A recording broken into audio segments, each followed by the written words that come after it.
Outlaws, outlaws, outlaws. Here we go. I am back after a 1 week hiatus. Just a little rest and relaxation. How you doing? 414 stand up. Northside stand up. Northside Milwaukee stand up. Black people in general stand up. Wherever you at, stand up and salute yourselves for your tenacity and your perseverance. I am a proud man of color. My name is Kevin Barnes. I am the mayor of Chocolate City, the Negro Whisperer, aka the world-class smartass. This is Outlaw Radio. Normally we've been consistent in being on Mondays and Wednesdays for I don't know, last forever years. But last week we were off, so maybe people forgot about the Outlaws. So I'm back to get it kicked off. We'll do Monday and Wednesday this week. Yeah. Talk some shit. Like the thing is, people always ask me, because we live in this age in which everybody has a platform. Like podcasting is like, back in the days when we could take albums and dub them. When you get on the cassette, you can dub it at your house and make as many copies as you wanted. And you could, slang that. That's what this is now. That's what podcasting is now. It's like ham radio.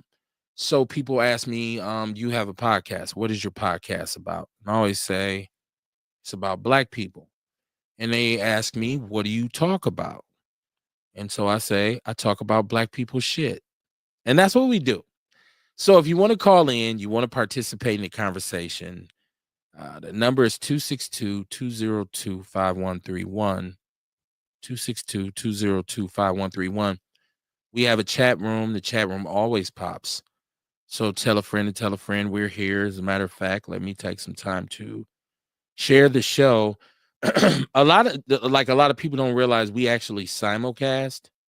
So the show is actually on YouTube and Facebook, and then there's a Outlaw Radio page on Facebook, and then my government, which is Kevin Barnes. So there's a bunch of different ways to see the show or hear the show, whichever is your preference. It's holiday season, man. How y'all doing out there? It's Thanksgiving and then Christmas and then New Year's. It's a triple bubble. And whether or not you choose to celebrate the holidays is entirely up to you. Please, please, please understand that. I would never tell you whether you should or you should not celebrate whatever, right? Like, because I see people who tell me, like, I may be a fool for celebrating Thanksgiving, but they'll celebrate St. Patrick's Day. And then I look at them and be like, wait, you celebrate St. Patrick's Day, and you're talking to me about Thanksgiving. Now, we're about to go into the holiday season, and this is always beautiful as well, which Black people get into these conversations about what is the purpose. Why should I be happy? Christmas and saying, well, we know, number one, there's no Santa Claus. We all fully adults enough to know that. There's no Santa Claus, right? We do understand when it comes to Thanksgiving that the Pilgrims, or however the story went, fuck the Indians sideways, right? I seen a great meme today that said, you feed a man corn, he'll eat corn one day. If you teach him how to plant corn, he'll take all your land and murder your whole race. That's Thanksgiving. Chat room popping already, like I said. Dion, shout out to Dion, man. Outlaw Dion, what up? He said, we ain't celebrating this mass murder of Native Americans and our slavery. And then he said, what up? How you doing, right? Welcome to the show. We're back. We were off last week. So y'all tell a friend and tell a friend, please. Share it far and wide, here and there, far and near, whichever be the case. Just share the show. We need to get the show in front of people's eyes. But yeah, welcome to the show, Dion. And see, that's the thing. See, did I eat? Yeah, I ate. Did we cook? Yeah, we cooked. But for me, it was more about just my children, who are now adults, being here with myself and my wife and being able to sit down and eat, and just because they've been gone. So I wasn't even really thinking about, I understand somebody's perspective, but stop it. Stop it. once again, let's remember that the number one thing that we cannot allow ourselves to be right now is divided. In the face of what's to come, what's about to come, regardless of how you feel politically, and obviously we'll get into that. But in the face of what's to come, the number one thing we have to remain is united, right? Like solidarity should be the word of the day. Now I know people say, well, that will never happen, but it can happen as long as everybody respects everybody, and then everything is everything. And that's why you see the hashtag not your enemy. I'm not your enemy. You know, as a black man, I'm not your enemy. Why you worried about me? We got way bigger fish to fry. So we'll talk about that tonight. Because the holidays, the discussion of the holidays, and you leave it up to some black people, you ain't gonna be able to celebrate shit. You'll never be able to have a good time. They're gonna always rain on your parade. But I have to, life's right. And I want y'all to share the show honestly, because this is a real thing for me. Last week we lost one Jason Campbell. And if you listen to Outlaw Radio, Jason used to actually be here with me when I was still doing. We first went visual, and I was doing this whole thing out of really everybody here on one stage. I'll say his cadence. He was talk to teach, listen to learn. Awesome, the most, asshole to many, the truth transfer engineer. That was Jason. And Jason was with me for probably about 3 years. And we had, man, you can go back and watch these shows on YouTube. I don't really dig them up because it's a different kind of era. And like where I'm at right now is always, I've evolved a little bit more. But Jason was a great dude. I met Jason when I was with the Panthers, right? And so, but the thing is Jason and I, we formed a friendship, right? And so the chemistry that you saw was real between us, and somehow we hit a fork in the road. And I hadn't spoken to Jason in, oh no, maybe 5-6 years. And I just recently I was thinking like, man, I wonder what this brother's on, whatever. But he passed away. And so we have the death of an outlaw. Somebody who sat with me on this platform with a microphone, and me and him, and we hung out. We pre-gamed and we post-gamed, but we also hung out. Like, we actually became very tight. And it's just an example of when you have an issue with someone, when there's something that happens, it's important to talk it out, man. It's important to like really, and as men, right? Like as men, like we have these tremendous egos, right? We have these egos, man. And sometimes that ego supersedes common sense on both ends, because I probably should have reached out to him. He probably should have reached out to me somehow, some way. We probably could have ironed out our differences, but he passed. So I want to say rest in peace to Jason Campbell, man. Brother, talk to teach, listen to learn. Man, until our actual kind of riff, it was all lovely. Like we had some great times, man. We hit the road and took the show to places, and we had a good time, man. And so, I'm over here, he over there, and we both like standing our ground. So I didn't really get a chance to say to that brother, hey man, it's all good with me. And he didn't get a chance to say it to me. So rest in peace, man. God bless his family. I know he has some baby girls. Once again, that's what I'm saying. We actually, me, my wife, his wife, we went out to eat. Like we went and sat and had a meal and talked about what we were doing at the time with the show and where we wanted to go. And it was dope, man. It was dope. But this is, life is an album. It's not a 45, man. The shit's short, man. You know what I'm saying? And so, like, my whole thing with this is we had a vision for Outlaw Radio. Well, I started the show. Let me put it like this. I had probably been doing it I don't know, 4 or 5 years before brother Jason came on. But he also came on at a pivotal time in which the game was changing, so you had to go from just hearing it to seeing it. So cameras had to be involved, and and that was the first development of a virtual aspect to it. And man, some of them interviews is many. Like some of them shows, you go watch them, you say, "Oh shit!" Because a lot of the things that are going on right now, we were discussing them then, and it's just like 7, 8 years ago, right? And so, I just like now it's going when I look at them now I'm gonna be like, damn, man. This shit really is like I'm Melvin and this is the Temptations, right? Like members come, members go, motherfuckers die. I'm Otis, right? Like everybody come here, you sing Otis. Oh yeah, man. From the Panthers, man, to Outlaw Radio, man, to the People's Network, man. Rest in peace to Jason Campbell, man. Like I said, I'm gonna say it's cadence one more time. Brother, talk to teach, listen to learn. The truth transfer engineer, awesome to most, asshole to many. Rest in peace, bro. Rest in peace, man. Kamar, what it do, man? I had to start the show off, man. I was, I had to give it up, man. We lost Brother Talk, man. So yeah, man. That touched me when I saw that. It's crazy. It's crazy. It's crazy. And you think about those times, man, like where we just the name does it, just Outlaw Radio. Like we was doing it. Yeah, it was dope, man. You know what I mean? The whole energy was dope. We used to talk about how it was 3 different brothers, you know what I mean? Different perspectives, you know what I mean? If they think like how me and you go back and forth, right? Like imagine with 3 of us.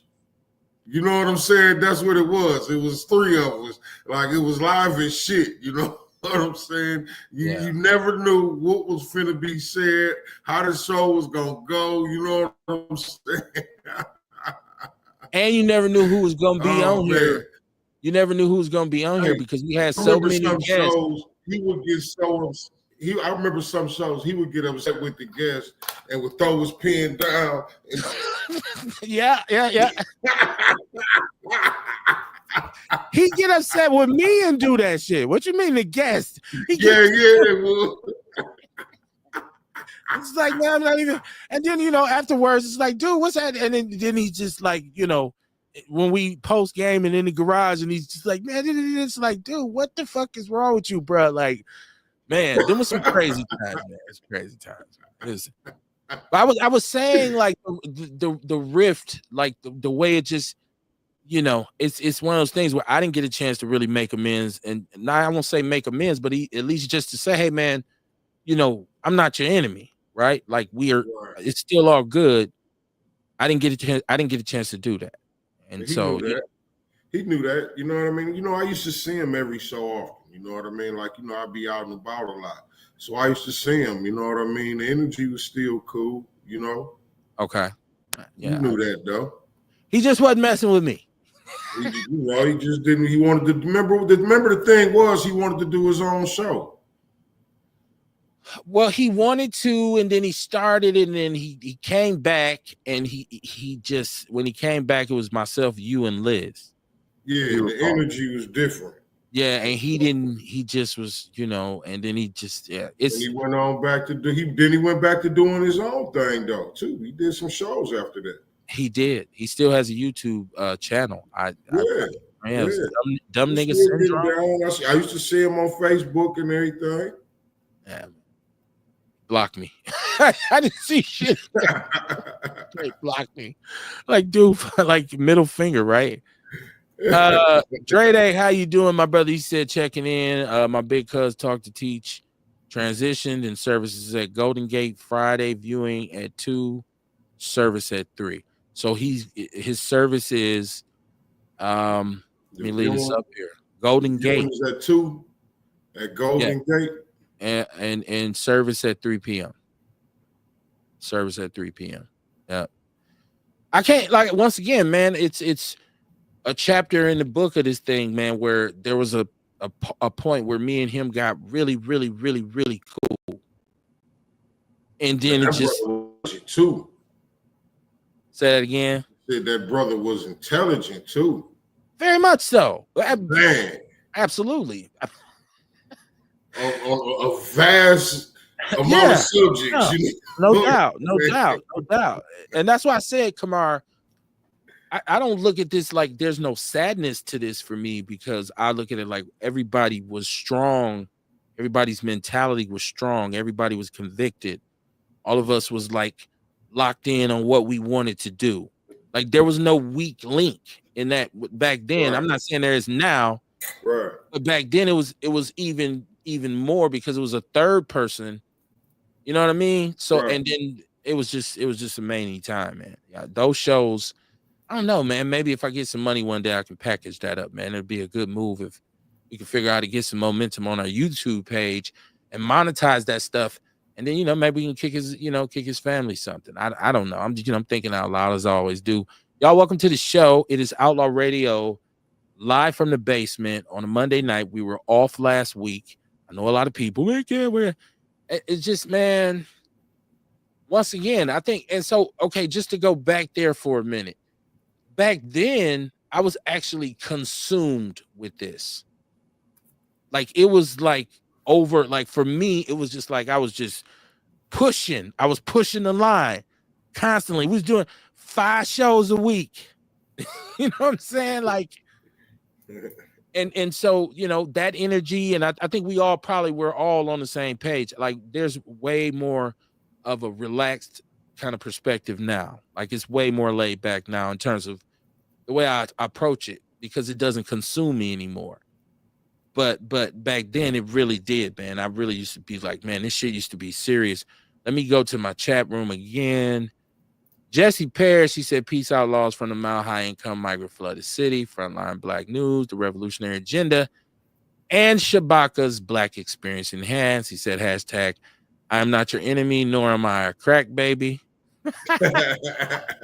Good one. Good one. I don't know. Did somebody refer to you as a crack baby? I don't know. It might have been said. I have to take. Listen, I have to take. Hey, that's a good one though. Like, right, I'm not a crack baby. This is a problem. It was a problem back right. in the day. That was a problem. Well, something that they manufactured, but I mean, right. It is a reality. Let's be honest, because even if the whole nurturing of you being a crack baby, needing to smoke crack right out the womb is false, being raised by a crackhead was equally as detrimental. You know what I'm saying? Like, so maybe if you was raised with a crackhead mama and a crackhead daddy, hell, you basically a crack baby. So we can put that back in there. Dion said, damn, bro. Jesse said, I'm a Panther Cub and a revolutionary who just wants the best for our FBA people, no matter what we are in the country. Earl Henning says, good day, bro. Love us. Chocolate milk. Y'all share this show. John Fletcher in the chat room. He said, what up? Squabble up. Let's go. Squabble up. All right. Squabble up. Oh man, that's going on. I got a loaded package of talking points, man. It's crazy. But Kamara, how was your holidays? Let's go in reverse to go forward. How was your holidays? Well, my holiday was good. I was able to kick back and not do a damn thing, not have to worry, but not really worry, but not have to think about doing nothing. You know what I'm saying? Another day, I got a chance. I was able to hang out with my new puppy. You know what I mean? All day long. You know what I'm saying? And this dude is a piece of work, man. I'm gonna tell you, he's a piece of work. I love that little dude already. There you go. He's smart as shit. You know what I mean? I got a cane Corsa. You know what I mean? He's smart as shit. You know what I mean? The little buddy sitting down, laying down for me. He doing. He almost potty trained. Okay. Yeah, man. But yeah, I'm having a ball with him. Yeah, and I see you. I don't know. You and these I don't even know what you call them. These vignettes that you're doing, the shit's hilarious. You're talking about 1-ply versus 2-ply toilet paper. Yeah, man. I'm like, I don't even know. I'm like, Kamara turned into a full-fledged producer. Like, I don't even know how you doing them, because I don't know how to work the software like that, but the shit's all live. I'm cracking up, man. Hey, Kev, look, man, I be in the store all day long, right? I be at the store all day long, so I got time on my hands. You know what I mean? I got time on my hands. I'm sitting, I'm thinking, my creative juices is flowing. I think of an idea. How can I film this? You know what I'm saying? Or even a topic could come across my head, something to talk about right quick. You know, and I don't know. I just feel like I'm kind of finding a little niche in the content creator demonstration. I'm learning a little bit more about how to get paid off this social media stuff. Yeah, so that's what's going on, and I'm having fun doing it. I always say, make it so it's stress free. You know what I mean? Whatever you do is stress free. It come easy. It's my lifestyle. You know what I'm saying? Fun. I just press record. The shit is hilarious. I just wanted to tell you it's hilarious. Thank you. I'm just saying, I'm like, let me look at Kamar. I don't know the one, the funniest one. Well, it was. I think the girl said, well, "I suck your dick if you start dancing," and you went to. Oh yeah.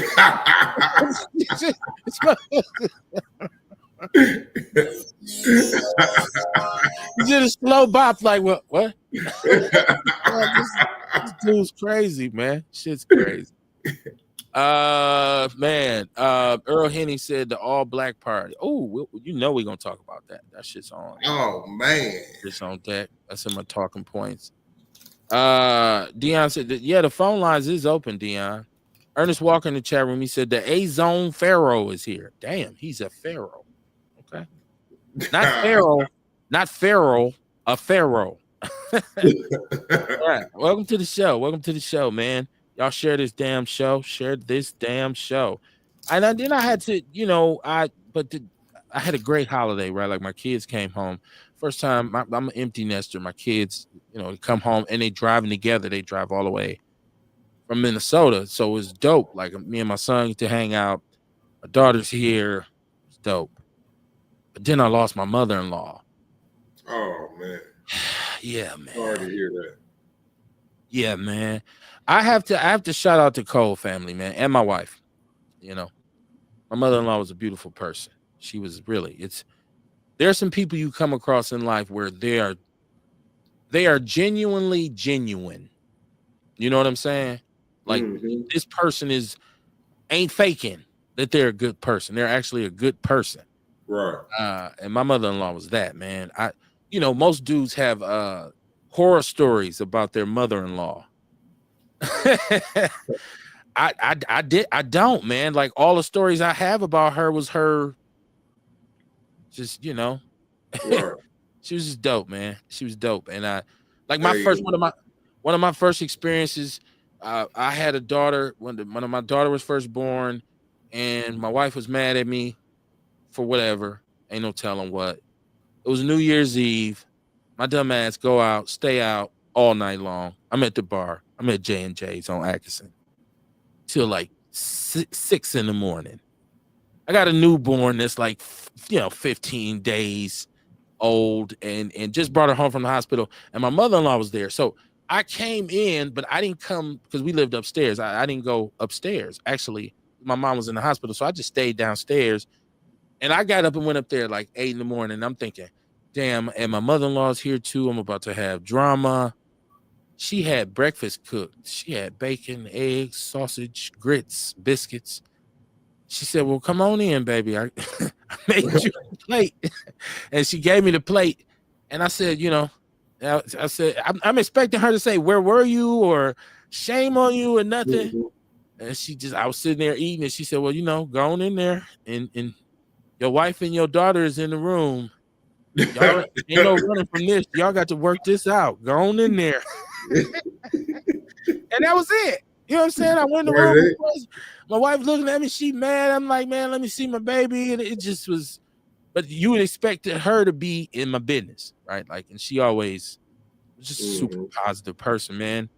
Rest in peace to Dr. Christine Cole, man.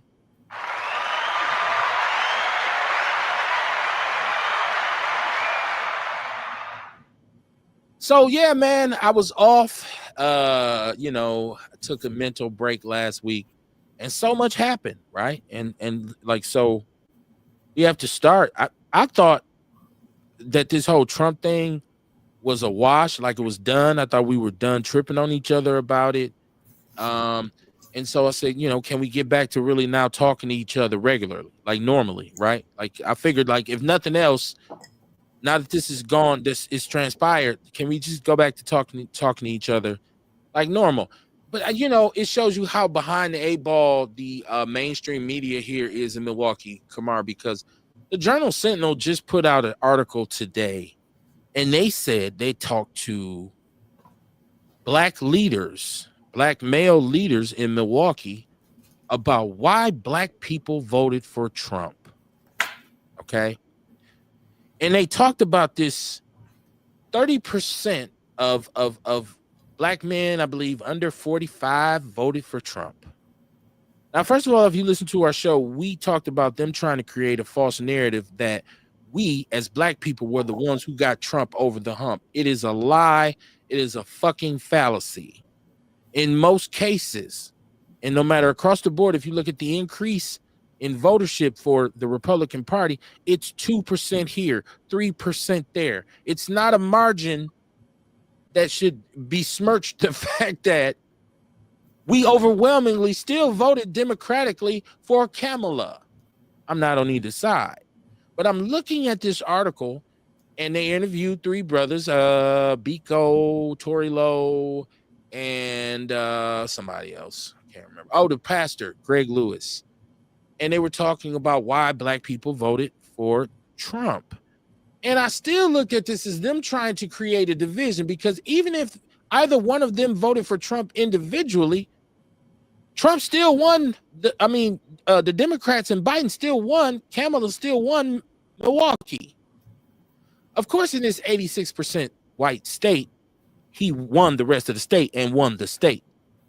But they are overhyping this. Oh, black people were in favor of Trump. Now, I do like that. I think Tory and a couple of the other brothers even said that, well, first of all, black people still voted democratically, right?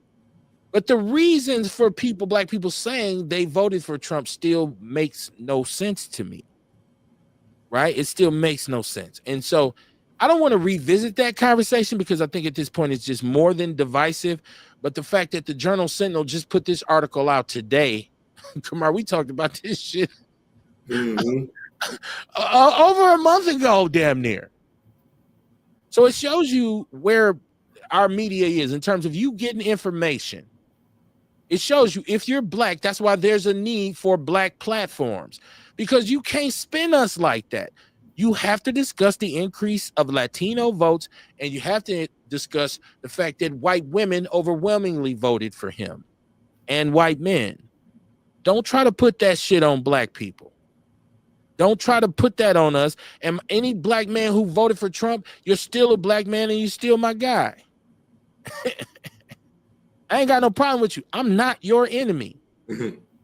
But we all about to see what's fixing to happen. Is fixing a black word? Fixing a. Did we make that word up? Come on, fixing up. Oh no, well, finna is. Finna, right. Well, I know finna. Fixing to finna, right? We about to watch what's finna happen. And we all got our goggles on. Now, I think the first inclination of what's about to come should have, especially all you black Trump supporters, and I ain't saying, now this ain't directed at people who say I didn't vote for Kamala. That's a whole different category. I'm talking about people who openly admit, hey, I voted for Trump. When I dropped my ballot in, I was voting for Trump, right? The fact that he came with an all-white cabinet full of pedophiles, drug users, and conservative fucking maniacs, that's the first lesson you're going to learn. On Atkinson, we got this term. We say, that'll learn you. When you fuck up, that'll learn you. John Fletcher said, prayers, family, sorry for your loss. Yes, sir. Earl said, my condolences to you and your family, bro. Love us. Condolences, brother. They don't make them like that anymore. Yeah, man, I had a couple aunties, man, and that's why I related to my mother-in-law so well, because I had aunties. I had an auntie who was the man, the salt of the earth, man, my Aunt Dolly. I never met anybody who ever said a negative word about my Aunt Dolly. She had, Charlie Murphy said she had an aura when you meet her. She was just the nicest, just most, and even my wife would say, "Oh my God, like your aunt is just like my mom." You know what I'm saying? So there is actually, like we said, there's only a few who you meet who you say, "Oh, that's a genuine person." Like most people, you got to be like, "All right, watch this motherfucker." You ain't got these are the type of people you don't even have to watch, right? It's like somebody like T-Rock. You know what I'm saying? T-Rock wasn't. You didn't get that vibe. He was a good dude. You know what I'm saying? Like you just knew it when you dealt with him. Like, oh man, this is a good dude. He's straight up and down. He wasn't. You meet some cats in the streets, you be like, all right, watch this motherfucker. Who you talking about? We ain't gotta watch, Kev? What, Muslims? We ain't gotta watch. Who? Well, we were having a long discussion because we've been on the air for a while now. Welcome to the show, Courtney. How you doing? You've only been on for like 30 minutes. Well, that's a lot of talking. You know how much you got to. You know how many sentences you got to use to talk for 30 minutes straight. You got it, though. You got it.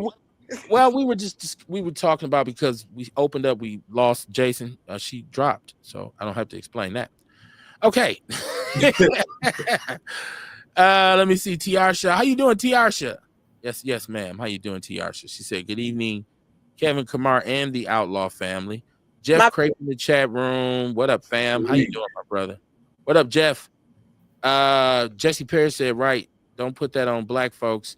And I don't know, so many of our people are surprised white women and Latinos voted for Trump. I'm not actually expecting it. I actually expected it. He says, like in 2016. Says, "Sorry for your loss.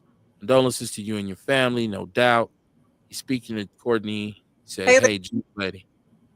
Well, we lost an outlaw. We lost Jason Campbell. Brother talk to teach, listen to learn. Truth transfer engineer. Awesome to many, asshole. What he said? Awesome to most, asshole to many. We lost him, so we were talking about that. And my mother-in-law passed, so we just talking about. Oh no, I'm so sorry. Yeah. Well, we're talking about genuine people. So me and Kamar kind of strayed off and started talking about the homie T-Rock, who was a good dude. Like, you just almost, when you heard that he had passed and how he passed, you said, "Oh, hell no." Who would do that to T-Rock? Right? Like, it's just like, some people are just genuine, man. And the brother said they don't make them like that no more. So we were going there. So let's switch gears a little bit. This all black party. Now, I wasn't privy because I'm out of the loop, right? I ain't in these streets no more. I'm back on the porch. I jumped off the porch when I was little, Kamar. I'm back on the porch now, right?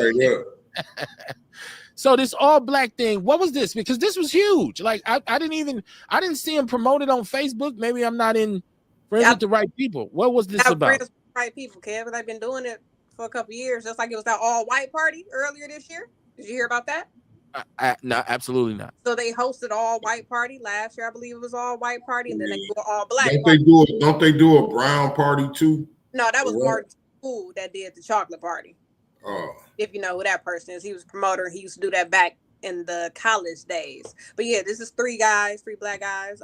One of them is the photographer and guitarist from Cigarette Break. Tim.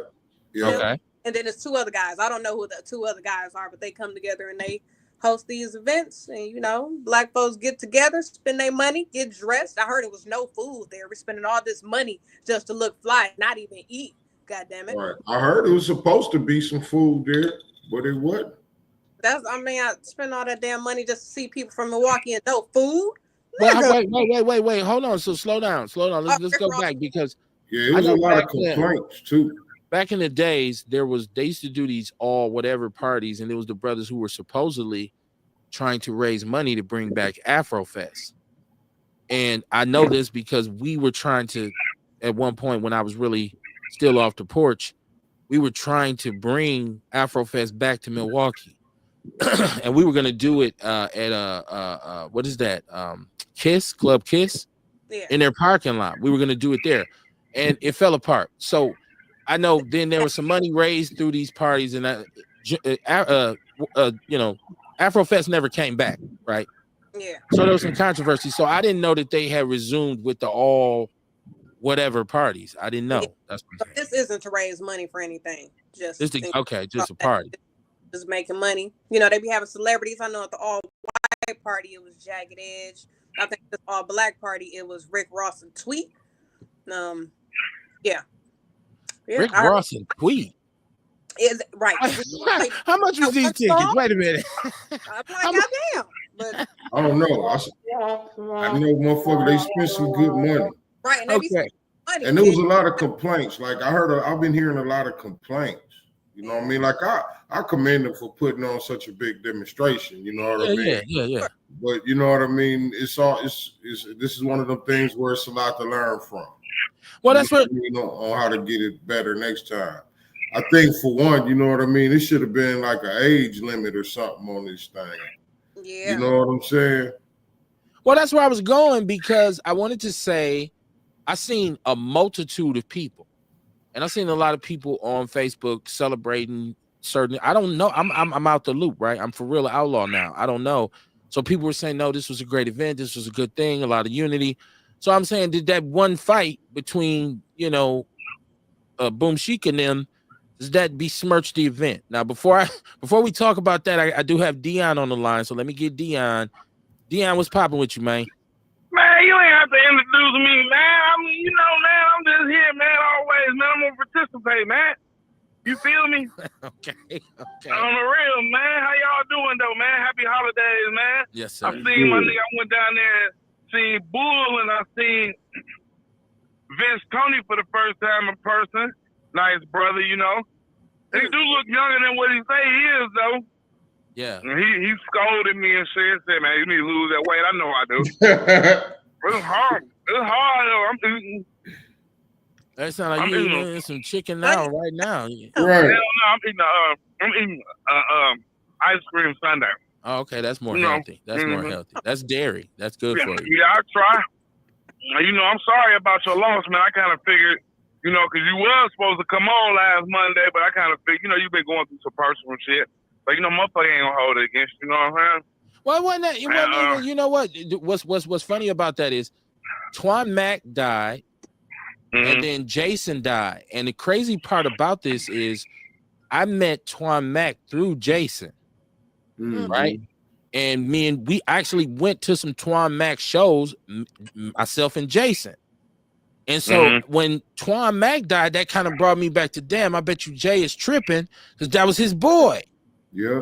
And then you come to find out he did. That Friday, it's like I seen somebody say, "Oh, actually, shout out to the Deacon, Mikey Davis. He inboxed me because he said, yo, like, because we were all, when we did our thing with the Panthers, we were all in there together, and he said, man, what did he pass from? I'm like, what? He passed? And he said, well, I seen Kamar post it. So I was like, dude, I went online and was like, oh, snap, and then just went from there. So it wasn't really like a personal thing. It's just like me saying, oh, let me just chill.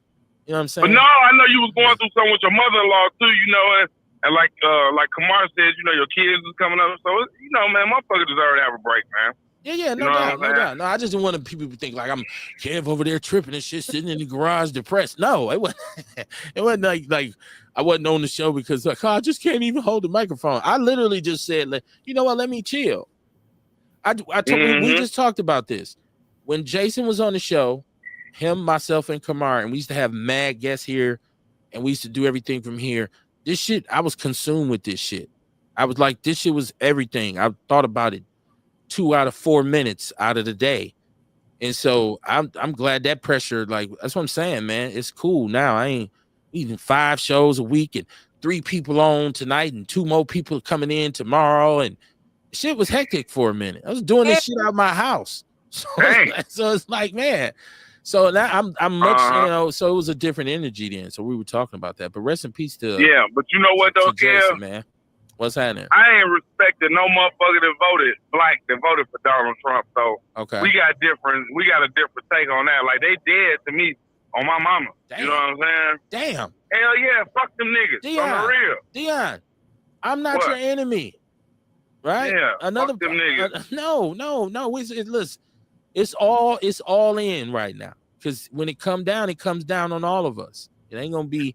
He's not gonna be like, well, except for the niggers who voted for me, right? You know what I'm saying? It's like, let me tell y'all something. First of all, you're already seeing what he's gonna do. Basically, is remove any I would say perceived advantages that people of color have in terms of affirmative action.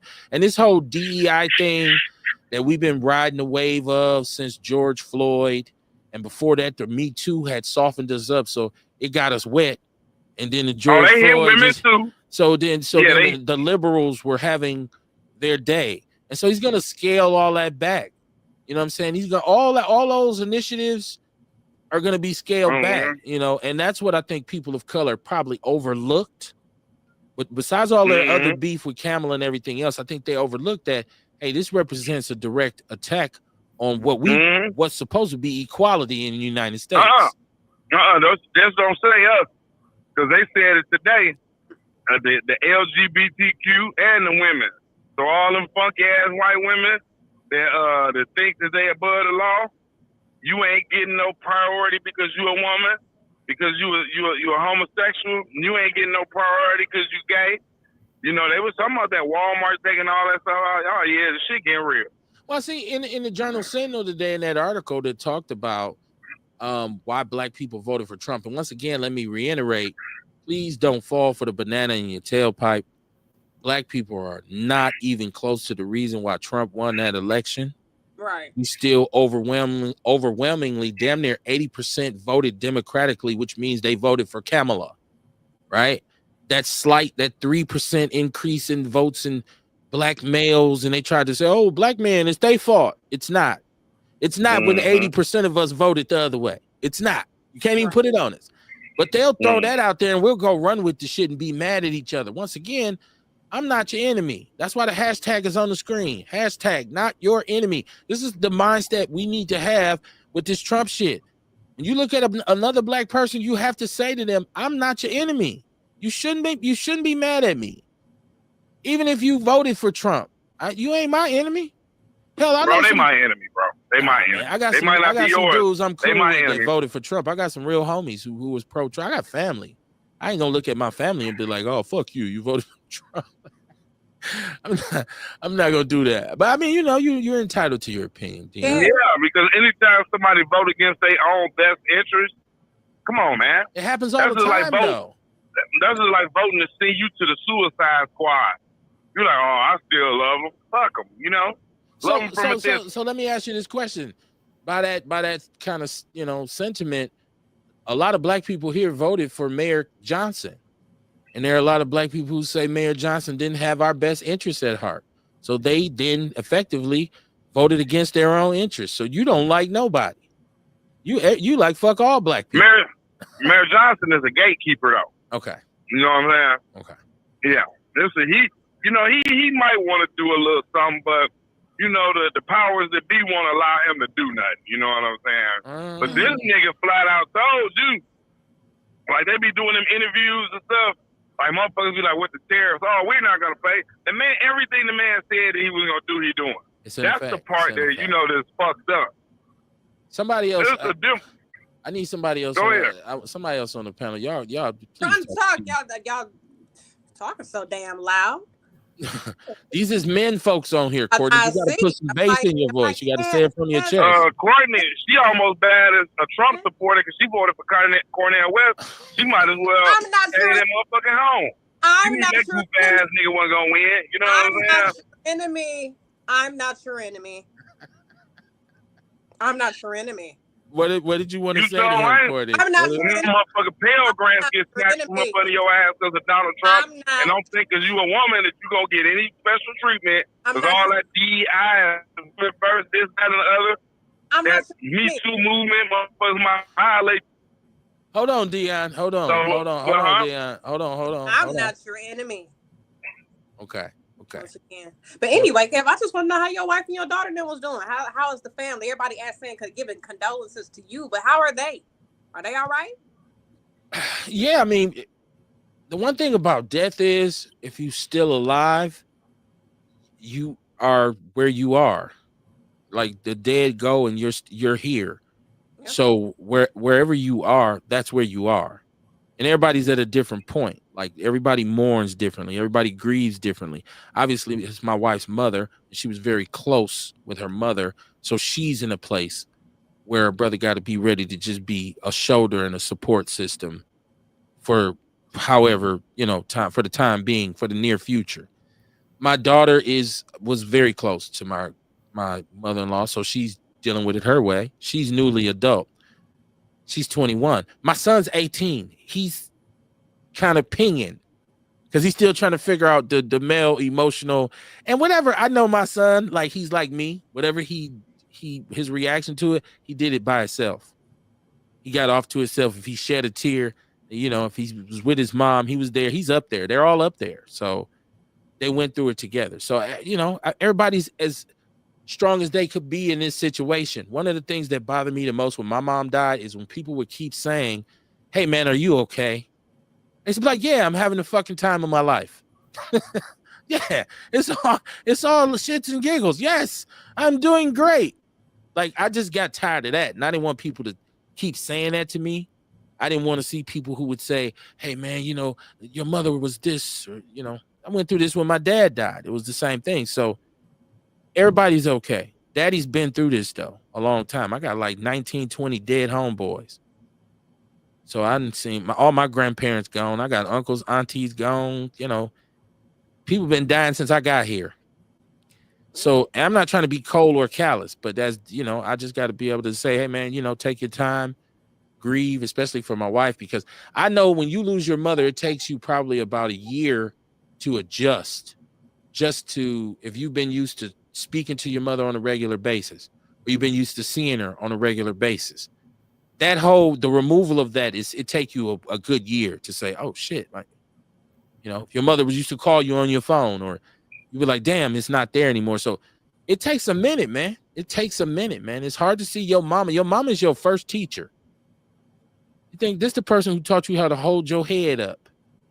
This is the person who taught you how to chew food and taught you how to walk, right? Like to see moms there, it's just like, damn, where the fuck I'm supposed to go now? One thing, when your mother leaves this earth, you'll never meet anybody else who loves you as much as she did. I tell anybody that. I don't care how much your woman say she love you, how much your man say he love you. Nobody's gonna love you more than your mother did. If you had a good relationship, if you had a good mother. Unfortunately, some people, they're robbed of that. But for me, I had one with my mother where it was like rock solid. I was the baby boy, right? So she was, nobody better not fuck with him. So that was my first bodyguard, my first homie, my first rider. Somebody say something to me, she's like, I'm whooping somebody's ass. Who said something to my baby? Right? Like, it was, so, but yeah, man, it's part of being an adult, unfortunately. The older you get, the older your parents get. Yeah. And then, then it's like, oh shit, you got what? And you got how many days to live? It's bad, but we'll be okay, man. Strong people. What they say, Kamar, tough times don't last, tough people do. Right? That's what they say. And I don't want to see you using that in there one of your TikTok videos, because I done seen you jotting a couple of my windshield or the bug. Sometimes you smash or you get smashed. I don't want to see you taking my shit, Kamar. The windshield and the bug ain't your shit.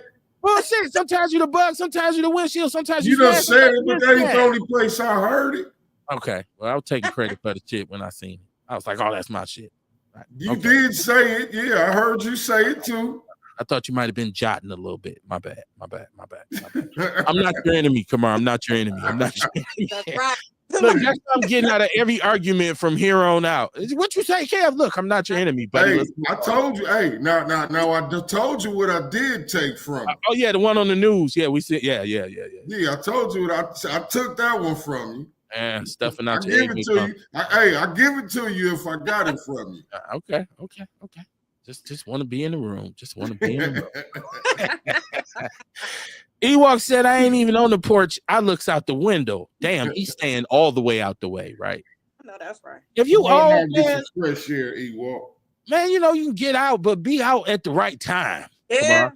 You ain't got no business on no gas station on 27th and Burleigh at 3 a.m. I'm 50. I'm in the crib, man. I don't need no pack of blunts that bad. I'm straight. I'll get my wraps before 6 from the smoke shop and be at the crib. Right? I'm gonna be responsible. But do people really bother people though? Hell yeah. What do you mean? It's Milwaukee. Have you been reading the newspaper? Shit.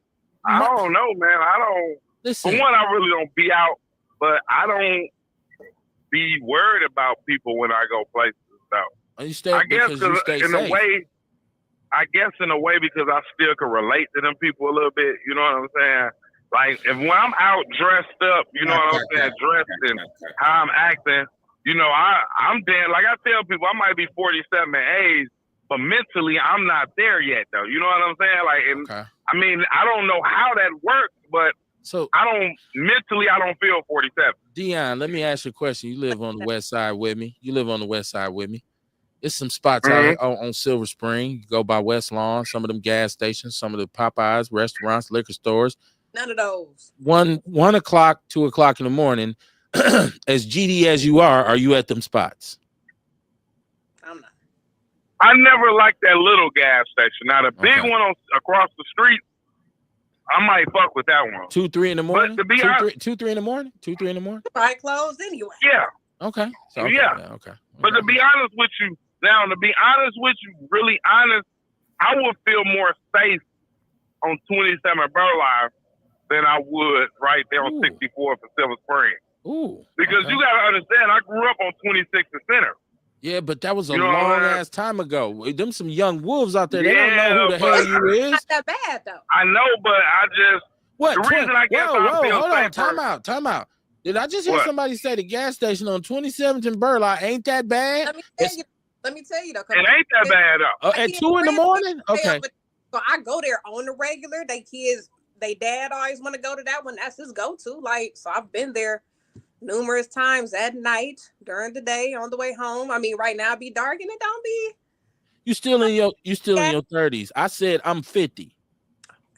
I mean, my baby that's 40, so he be pulling up there. But you know, man, listen. No, it don't be that bad. Listen, it ain't no big deal. You know what I mean? If that's what you comfortable with, or that's where you from. Yeah, because you ain't fucking with nobody. You know what I mean? 'Cause like you think about it, right? Think like, you know, while you in the hood, like I remember we used to have dope houses in that hood. 24th and Burleigh, 25th and Burleigh, between 24th and 25th an hour. You know what I mean? I've been all through that hood over there. But at the same time, you know what I mean? We still didn't fuck with that gas station, especially back then. It was a lot worse back then. I really don't know how it is now. But, you know, like even back then, the people that was in that neighborhood, like it wasn't shit to them. Like when you there, when I was over on 24th and Finn, you know what I mean? That was ground zero. You know what I'm saying? I walk into the store like it ain't shit. Like I'm in Brown Deer some motherfucking where, just because that's where I was at the moment. You know what I mean? And you be comfortable when you there. You know what I mean? But like you think about it, when you come out, you stay out some motherfucking where. Like I done been out the hood like that in this long time. I ain't feeling no more. It ain't that I'm scared or that I'm worried. I just don't want them problems. I know problems happen around there. You know what I'm saying? But I look at it like if you're not fucking with nobody. Well, hold on. Let's throw the word scared out. Let's throw the word scared completely out. Let's throw that out. Because I'm not. Because my girl, I'm smart. My girl replace scared with smart. And not only that, but the scared man let it tell about it anyway. I don't have no business right now getting up at 2 o'clock in the morning, taking my ass from where I live to 27th and Burleigh. Right. I have no business. I don't give a fuck how tough nigga is. I don't give a fuck how you not scared. Let me tell you something. That's a long ass ride too. Well, it is increasing the possibility that I'm gonna get fucked with. But it's the same thing. It's not specific to the street. It's specific to the behavior that happens. It's the same thing. Like I said, I can go right here on Silver Spring by Westlawn. It's some places over there. I'm not gonna be at 2 or 3 in the morning at this point. Now, in my 20s, if I lived out there, hell yeah, I'd walk to that motherfucker. Right. What's happening? It is what it is. Once again. But you know what though? Yeah. I look at it like you ain't fucking with nobody. Like my girl live in Chicago. And when I leave her house 10, 11, maybe 12 o'clock at night, it's a gas station around. I stop at all the gas stations. She stay off Division over there. You know what I'm saying? Like nothing but Vice Lords over there. You know what I'm saying? I mind my motherfucking business. Now don't get me wrong. I move quick. I go in there, get my little energy drink to get me back to Wisconsin, grab me a couple donuts and some You know, I ain't gonna, you know, I say what up to the little homies if I see them out there. I be like, what up, cuz? You know what I'm saying? Like, we talk, but most of the time, like, even when I'm in Memphis, you know what I'm saying? Like, go to the gas station, you see niggas with Dracos and shit. They ain't fucking with you. The thing about when you visit places and when you out there, you mind your motherfucking business. Yeah. You go in that store at 2 or 3 o'clock in the morning. First of all, 27 Burleigh, they got the little thing, the slot open. You gonna pull up, you might see a couple bum ass niggas out there. You jump out there, you grab your shit, and you get the fuck on about your business. You don't stop and try to talk to nobody. You don't try to get nobody no change. You just mind your motherfucking business. So when you mind your business, people ain't gonna fuck with you though. You know what I'm saying? Yeah, I think you missing the point. Hey, y'all ain't never heard them stories about a motherfucker be like, hey, cuz you got some change or something. Motherfucker go for some change and they pull a pistol out or something. Like it ain't always that you ain't fucking with nobody, nigga. You know what I mean? Like people that get fucked with, they ain't out fucking with people. They just getting robbed because they're in the wrong place at the wrong time. So what I was saying, Kamar, thank you for saying that. Because what I was alluding to is you ain't got to be doing it to me. I don't even want to be there when you're doing it to somebody else. Right. I don't even. That's when you mind your business. I don't want to be around. I'm minding my business. If I come out and a motherfucker gets laid down right across from me, this shit affects me. I'm not that aloof where it's like, oh, well, 2 people were shot down. I just drove off. I'm like, what the fuck? I shouldn't be here. That's my whole point. It's. I don't want to lose context of the fact that, you know, part of life is really just being smart. It's just being smart. I'd have been to a bunch of different gas stations and shit was going on. Like I remember one night, dog, we left the bar, stop at the gas station over on Hopkins and Hampton, and get to the door. They in there getting robbed and shit. Ooh, that's a good one. You know what I mean? The motherfucker at the door holding the door closed, like, no, bro, you can't come in. Like, you know what I mean? That's what I'm saying. And like, what if they just started shooting in the motherfucker and shit? Like, you know what I mean? Like, I ain't coming fucking with nobody, but all of a sudden, pow, pow, pow, and I'm right here. I shouldn't have been here. You know what I'm saying? I shouldn't even be here. That's all we saying. Like, it's places and times you shouldn't be in certain places. There we go. Because shit can happen. I should have had my blunts and all that shit. I shouldn't have had to go to the gas station at 2 in the morning. Thank you. That's all I'm saying. Yeah, like you said. What if you got to get that mag? Hold on, Dion. Go ahead, Courtney. Like you said, the younger me definitely would be out on 27th and Burleigh. I would definitely be at Chicago Sub at 2 a.m. But right now, me at 36, no, I'm not going to be at Chicago Sub. No, not this age. Back in the day, though, for sure. Yes. I mean, we all went to Chicago Subs after the club closed. Yeah. You leaving the Onyx or something. It's 2:45, 3 o'clock. We had Chicago Subs, but I'm with my guys. We're coming from going out. It ain't me saying, "Hey, I want a sandwich." Just driving off at 3 in the morning by myself on 27th and Burleigh. Like, I just came to get Italian beef. Like, no. Oh, see, a lot of times it was me by myself. I wasn't with my guys. But Courtney, you're a female though. For me, it's a little bit different. That's alone at 2 in the morning getting the gyro, thinking it's okay. Yeah, but on our side, the way we move. It's not always welcome. Like, especially some of the dudes that I'm probably gonna be with. If we go certain places, it's gonna be like, hey, yo. Niggas used to be stupid with niggas. Yeah. Like, you see a clique of niggas and another nigga by himself. Now they want to chomp him off and shit. Yeah. Right.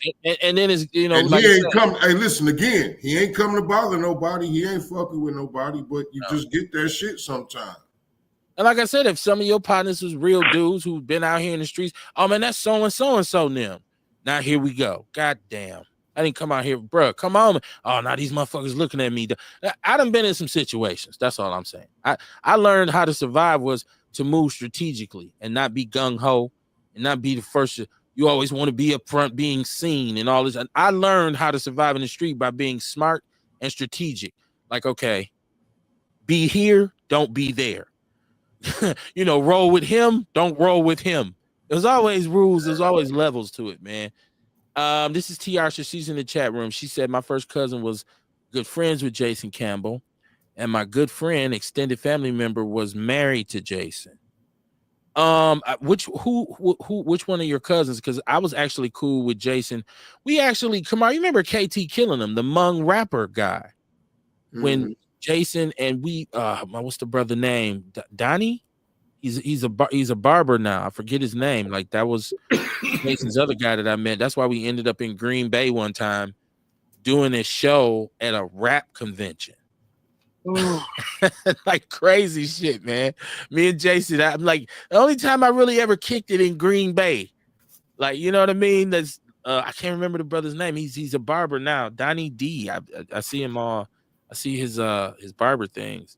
And he also put up a post. Jesse Pierce said, Lil Scrappy said the same thing, implies no one has control over our votes. It's our right to vote for whoever we want. Please don't. Or please don't. Where we please or don't. I'm sorry, y'all. Said, I don't blame black people for voting against the Democrats. I mean, but they didn't, though.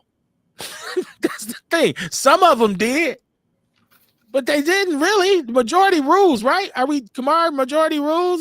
So if 30% or 12% voted for him and 80% voted the other way, we did still vote democratically, didn't we? And it's still probably like 40% that didn't vote. Right. We still got a lot of. The turnout was high, though. Actually, right. Turnout was fairly high. Right. But the Democrats still had the black vote. So I'm just commenting on the fact that they've tried to create a division between us by saying, oh, well, black people, you voted for Trump, you're the reason he got elected. It's not true.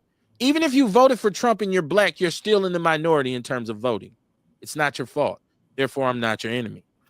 You feel me? Tiarsa said the Klan leader is mad that Biden pardoned his son, so he's getting ready to pardon some big time criminals. Yeah, Biden, yeah, he did what I mean. Shit, if LeBron can have his son get drafted in the second round, if you got power, anything's possible. That shit is crazy. Nepotism, baby. There we go. Said voting for the Democrats the last 60 years has been voting against our best interests, especially since they haven't offered us anything tangible. We're not going for the symbolism. No more. It's a new day. I lived through the Reagan-Bush era. So when we say we voted for them for the last 60 years, well, we didn't vote for Reagan and Bush, and they didn't give a shit either. As a matter of fact, they conducted a nightmare in our communities. The crack era. Reagan, Bush. Their politics is the reason why crack got into America. They are Republicans. And a lot of the modern day Republicans idolize them. I mean, come on. If we talking about politically who's for black people, it's nobody. That's the ultimate answer. That once again, therefore, I'm not your enemy. There's never been a political party who served us. And there still won't be. Still won't be. He said Anita was Kamala. What's your point, Dion? Dion, hold on. I'm gonna give you a chance to let me finish my chat room. Dion, I'm gonna give you a chance to respond. He says she raised $1.5 billion and still lost and is now $20 million in debt. I'm glad she didn't win. She's very bad with money and she would have been bad for the economy. Okay. If you believe because she bad with her money, there's once again we talk about there's a whole department. that's like all right. Hold on, let me finish Dion before you go in. Mama Jigga said, good evening, my Outlaw family. Missing y'all. Was in the real country. She said she was in Kosciuszko. That's where my family's from. She said, while I was there, a young man got shot in the head and killed in Jackson, Mississippi over his new Jordans. After they killed him, the raggedy ass rats took his shoes off of him. This shit is out of order everywhere. Yes, it is, Mama Jenkins. Ernest said, Dion, these new guys are tokens and they ain't scared. Takers? That said takers. I thought I said takers. Oh, I'm sorry. You right. Takers. I said tokens. Thank you. Dion said, look in them. Mama Jenkins said, look, I'm like Medea. I keep me a piece of steel, Dion. Memphis and Jackson is worse than Chicago. The motherfuckers is laying people out. Well, I feel like Dion is always pro-street. He's always going to try to stick up for the street. I think Dion holds on to the street kind of thing. But in reality, Dion is a law-abiding citizen. He's not on 27th and Burleigh at 3 a.m. He's at home with his dogs. So no, I ain't gonna be out there. I ain't gonna say if I needed something, I ain't gonna go to the store. But you go somewhere else to get it. You go somewhere else to get it. You wouldn't go there. You wouldn't be there. I be a big Chevy van too, man. Motherfucker don't know what be going on. I don't know. I guess it just be how I carry myself, though. You know what I'm saying? Don't get me wrong. When you be out of town and shit, it's a little different. You be seeing them niggas running around with Dracos and shit like that. But I be like, shit, I ain't got nothing to do with that shit. You know what I'm saying? I go in there. Yeah, that man he got enough firepower to kill everybody in the gas station. But you know, I can't respond to people about. People gonna feel how they want to feel. The only thing that, you know, well, my whole thing about people is they really don't understand politics. And like you said, Kev, I'm not saying that the Democrats are for us, but it's about policy. It's not about who is for us. It's about policy. Democrats came up with all the social safety nets, like what they call that, the FHA loan. That was under what? Was that Roosevelt or was that Lyndon B. Johnson? It was one of them. The welfare. I know welfare came up under Roosevelt. You know what I'm saying? Where it started. Social Security. Yeah, Social Security, Roosevelt. You know what I'm saying? So and I think that's the whole thing. That's like when we first was talking about this. I don't feel like black people could use their vote as a bargaining chip. Remember we was talking about that on the podcast when I was like, I don't think that. You guys thought so. I don't think that's something that we should try to do. But it's about what policy is going to benefit me. You know what I'm saying? It's like if I go to a state, God damn it, why he ain't get off the highway? If I go to a state that got no speed limit, well, I know they reckless as a motherfucker driving down the highway. But if I go to a state that maybe got a 70, 55, you know what I'm saying? That's protecting me, my safety, if I'm somewhere where the speed limit that we drive is regulated, even though they don't. So it's about policy where, like, the Democrats, Barack came up with the ACA, the Affordable Health Care Act. When George Floyd passed away, you know, they came up with these, you know, if people benefited from that, you know, all the motherfuckers is talking, if they ain't got no job or on some type of disability, they're probably on state insurance, which is the ACA. But people that's talking and they went to college and they didn't have families to pay for it to get grants, they was able to get Pell grants and other type of things passed by this. So it's no so much about, well, and then it's all black people. So if a Democrat, this is like my boss at work. I'll give you a prime example. He's a people pleaser. So if he pleased one employee, the next employee is upset. So now with black people, well, if the Democrats look out for one of us, then the rest of us is upset instead of looking at the policy that they pass. You feel what I'm saying? So I think that's where a lot of us, we want some individually fair. This is for black people. You cannot do that because the majority of America is still literally white. White people, that's why. Let me go ahead, Ken. I'm going to dead this conversation. I'm going to tell you why. Because I'm tired of it. This is it right here, Dion. What up? If you voted for the Democrats, God bless you. If you voted for the Republicans, God bless you. We as black people have work to do. All this bickering and arguing and shit and want to be all these pseudo intellectuals want to go back and forth about all this fucking political bullshit. I'm done with it. I'm focused on within right now. Matter of fact, my focus is within my own household, meaning me as an individual. What can I do to improve my position as a person of color, as a black man? I'm no longer going back and forth with another black person about something that ain't no good for either one of us anyways. There's a lot of arguments to be made about, yeah, well, we got this under this person and we got that under this person. I don't give a shit. Vote. If you voted for fucking Donald Duck, God bless you. I want to talk about the all black affair here in Milwaukee. Matter of fact, I want to talk about Milwaukee politics. I don't want to talk about Washington, Trump, none of them motherfuckers. So that's out the window. We ain't even talk about that no more. There's plenty of the shit going on. We finna see what's going to happen. We ain't got to debate about it. January's coming. He'll be in office. He's going to do what he do. Then we'll revisit this shit. It's because it's all wasted oxygen right now anyways. Right? If my auntie had balls, she'd have been my uncle. That's what we need to know. So I want to talk about this fight with these young black ladies at the All Black Affair here in Milwaukee, Wisconsin, which was very controversial. We referenced it earlier, and I was out the loop because I didn't know they were still having this. Apparently, this is an annual. Is this annual, Courtney? Do they do this yearly? Yeah, I ain't know about it either. Yeah, I think this may be the second or third year that they've done it, because I know I remember the Black and White Party last year for sure. So okay. Yeah. Okay. So does the fight, does that besmirch the whole movement? Does that, okay, so there was a fight. You know, you had thousands of people there. Was it 1,000 people, or was it, to 400-500? It looked like a lot of people.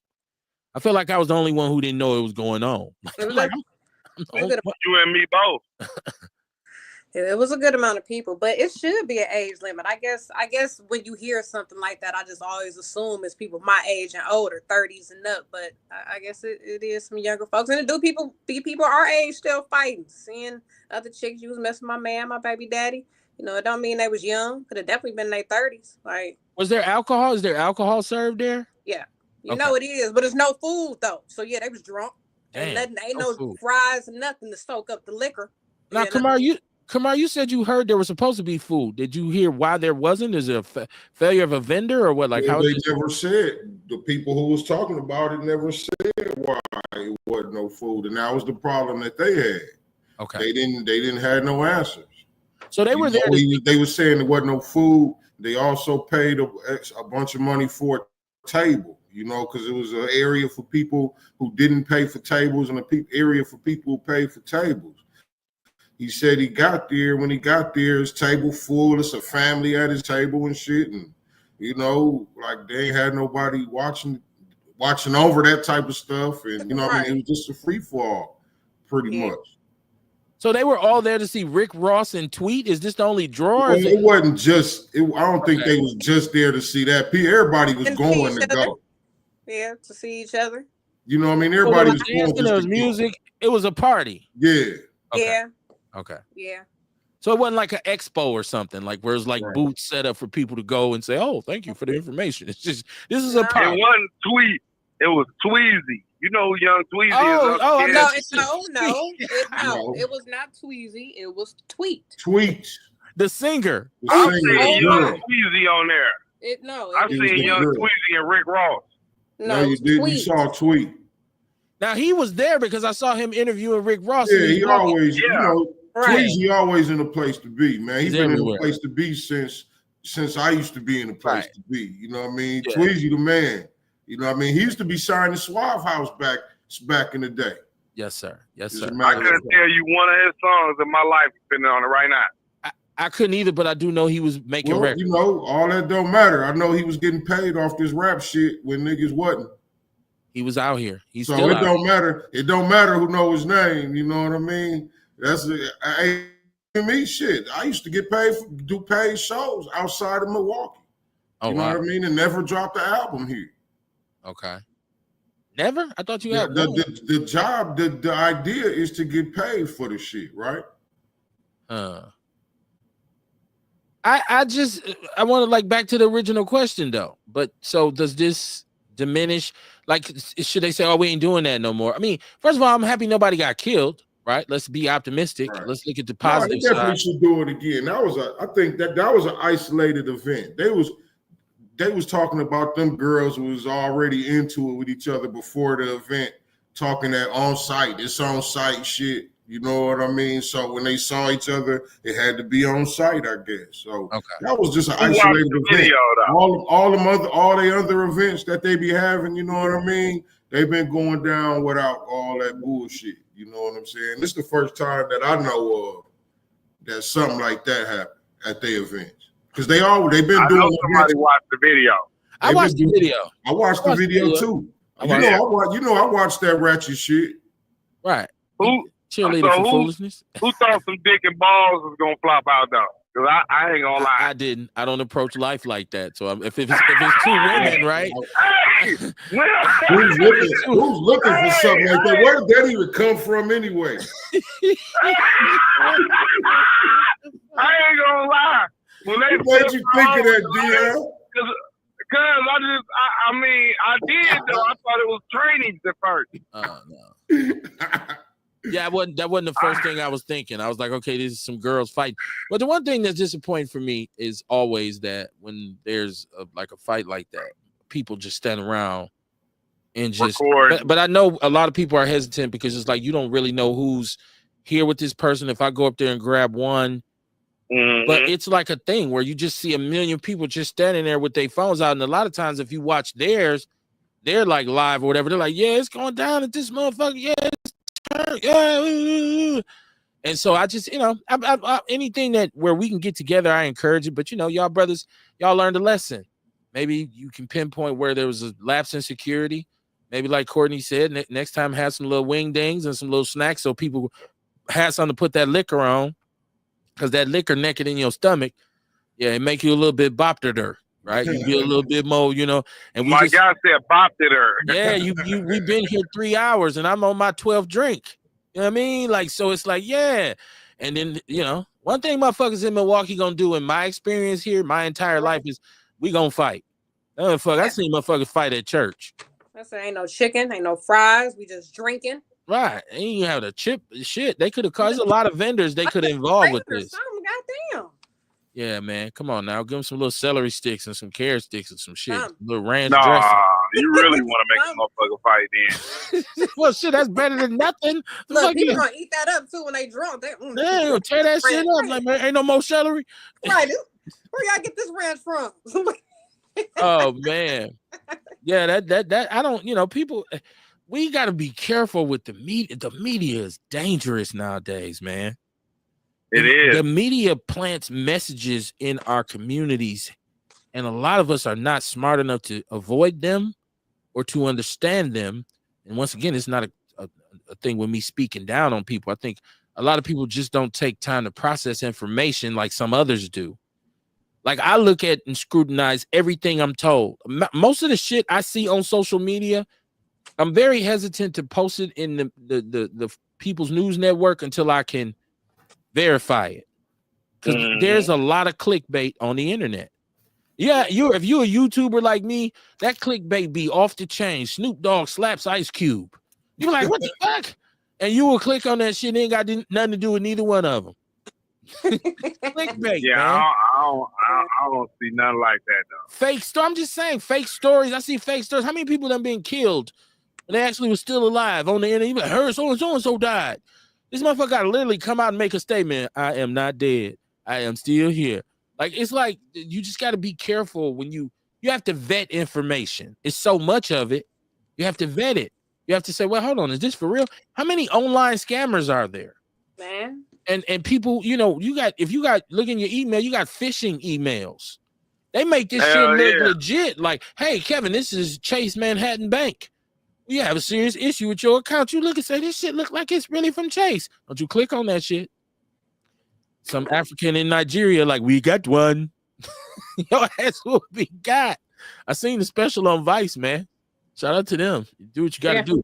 I want to talk about something else too, though, because we talk about hip hop on here, and we lightly discussed the Kendrick Lamar Drake thing, and it was all rap. It's all cool. It's a battle. In my opinion, Kendrick Lamar won, but Drake did something that's unprecedented that we've never seen before. Started a war. Yeah, He's suing the war. He's suing his own record company. And what's the streaming service? The what's the name of it, Courtney? Spotify. Yeah. He's suing both of them, saying, no, they helped him beat me. This has destroyed my reputation. Listen, I've never seen somebody get their ass whooped in a rap battle so bad that they sued. You never seen, listen, I've been alive for a lot of classic rap battles. I'm going all the way back to Kool Moe Dee and Busy B in the 1980s. And say, oh, Kool Moe Dee destroyed him. LL versus Kool Moe Dee, right? We lived through Tupac and Biggie, Jay-Z and Nas, 50 Cent in the Game, right? Like Ja Rule and 50 Cent. That's who should have been suing Ja Rule. Well, sued his ass. Hell yeah. Well, see, 50 don't really. That should be an asterisk there because Ja Rule was put in a bad position when the feds have seized your record company. Like you pretty much lost anyways. And you know, if you think about hip hop and the Ghetto Quran and all this kind of stuff, that 50 song, like, you know, people might say 50 sick them feds on them brothers. So that's even an asterisk. But he sued. Now there's a lot of people standing with Drake saying no, they probably did, but the bad part is that they've been doing this for him for the last 15 years. I would sue back if I was a different celebrity. I would sue the company as well, saying, no, y'all was using bots to make him have all them #1 hits. God damn it. Oh, this would be a whole motherfucking thing. Well, that's what people are saying. Like Drake, okay, even if you got a point that they did this, they've done this for you for the last 15 years. That's what people are saying. But also, when Kendrick says they not like us, now we see that he wasn't lying about Drake. Like now Drake is Canadian, he's half Jewish, he's half black. One of the questions of his credibility for a long time is, dude's a poser. He's a poser. He was a Nickelodeon kid. What the fuck? No, he wasn't Nickelodeon. He was on Degrassi in Canada, which is a Canadian. Yeah, they used to make that shit in the 80s. Drake wasn't even around. It was Degrassi Junior High. We used to have to watch that shit in middle school. He's like, why are you showing us a Canadian sitcom and shit? Because this is how you guys are supposed to be, Kevin. Right. This shit was weird. It's like, what the fuck are we watching? I still remember the theme song. Javante, do your high. Don't get me started. I ain't never seen that. My teacher at Bell Middle School, she made us watch it. She would have it recorded. Like that's how I know what it was. I know what it is. Because I never seen Drake. By that time, I was grown as fuck. I wasn't watching no damn Degrassi when Drake was on this shit. So, but no, for him to do this, right? And then so now, I guess Lil Wayne felt some kind of way. So they're saying, okay, the next battle will be Lil Wayne and Kendrick. Oh, I want to say this. I don't think people really are taking Kendrick for what he really is in terms of rap, because I'm very critical of new hip hop. But reincarnate. He's the mixture of the consciousness. He's the mixture of the De La Soul, native tongue, kind of weirdo backpacker. He's the streets. He's all that shit in one. And he's sincere about the message. If you watch this Squabble Up video, it's so much black power messaging in there, from Isaac Hayes to Ice, the homage for Ice-T's record cover with Power. Kendrick is about giving black people messages. Like, you entertain them with the beat and you know it's some street shit, but his lyrics is layered. So I'm like, yeah, Drake doesn't have a chance. I mean, his reign is probably right now at this point officially over. But we know the record industry is corrupt. It has been for a very long time. Kamar Payola ain't nothing new. Right. You know what I'm saying? So for him to turn around now and say, okay, I'm suing, I just think it makes him look like a buster. That's all. Yeah. I can't even hear his... He acting out what Kendrick said about him already. Yes. He just acting it out now. It's coming out. How did they get into it though? That's what I'm wondering. This goes back all the way back to Kendrick on the remix. This was years ago. What was it? There's a remix, and Kendrick is freestyling, and he says he's the king of New York. And he was talking on that Big Sean remix. I think. Yeah. What? I can't remember the name of it. But and so that started it. But then on the Kendrick got at everybody on the song. On that motherfucker, he did.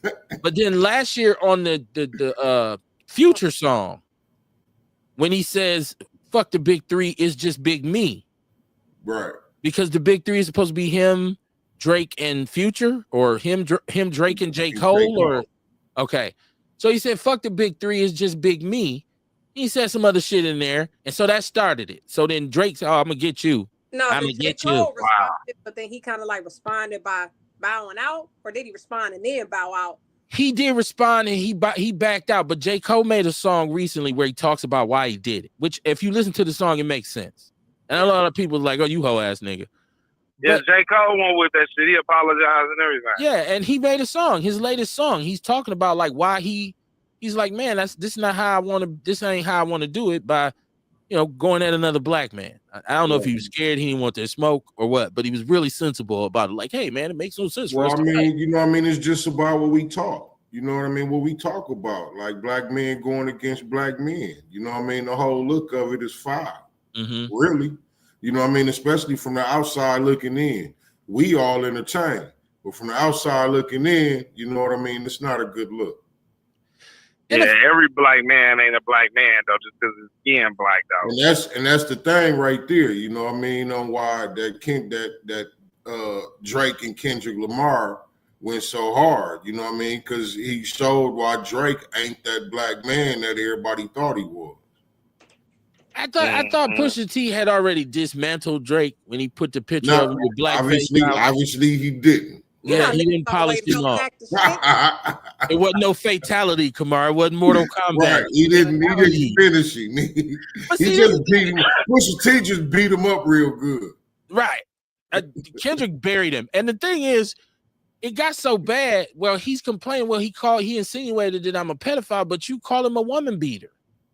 You actually said that his kids wasn't his kids. They was his boss's kids. Like, this was a rap battle. Motherfuckers throwing barbs at each other. Yeah. Like, that's terrible. One would think he don't even want to be a rapper no more. Like, your street credibility has to be absolutely gone. They say he baited him in months ago. Like, I was watching a video with somebody from K-Dot Camp, and they was saying he had these songs already just sitting up waiting. You know what I mean? Like, he baited him in. Just like I feel like he trying to bait Lil Wayne in. I think he gonna go hard on his Birdman kissing ass. Damn. See, Kamar, thank you, because that's where I was going next. Because first of all, I'm older. I'm a man of a certain age. So my era, when the Wayne, I've always told y'all, to me, Cash Money made some of the worst hip hop music. And I'm gonna tell you, hold on, everybody, we can have a good conversation about this. And I'm gonna tell you why. It first of all, in two phases. Number one, as much as we loved the Bad Boy era, the Biggie and all that shit, what Biggie and them did was flip the game on the conscious rap. Because if you remember, before that, we were saying, no, brother, don't sell dope, don't kill each other. Hey, man, the motherland, become a Muslim, stop eating pork, stop eating meat, and Biggie and fuck all this material shit. And Biggie and them came and said, hell no, get your money, sell as much dope as you can. We riding Benzes, we drinking champagne, we smoking weed, we wearing diamonds. They started naming off all the name brands, and the shit flipped. All of a sudden, everybody just was talking about champagne and diamonds and Benzes in their music. We totally ignored the conscious shit, right? And so I felt like Cash Money was a continuation of that. It just was all about jewelry and cars and shit. All this. And what's really happening in the background is black people getting killed over the shit. You getting killed for rims. You getting killed for jewelry. You getting killed for, having the Avarex and all of you. Right. Well, so I'm saying, I thought it was horrible. So I said all that to say I'm not a big Lil Wayne fan. I do understand he can rap. But to me, he's never said a goddamn thing. You can quote his lyrics, but he hasn't said anything of substance. I've never heard him say anything that was uplifting to the people or about, hey. And I granted, I haven't heard all his music either. But I think you're right, though. As I think about it in my mind, you may be right here. And not everybody can do that, right? Like, now, OJ said everybody can't be Martin Luther King, right? That's what OJ said. OJ said, I'm not black, I'm OJ too. Yeah, and he had a point. He had a point. And so like I said, man, I when I look at Wayne and they said, hey, Wayne will kill that Kendrick. I'm like, no, he won't. He'll get destroyed because Kendrick will point out how bad. Have you seen Lil Wayne lately? Hell yeah. Concert. Yeah. Damn. He's decimated by drugs, lean, allegedly. Hurt.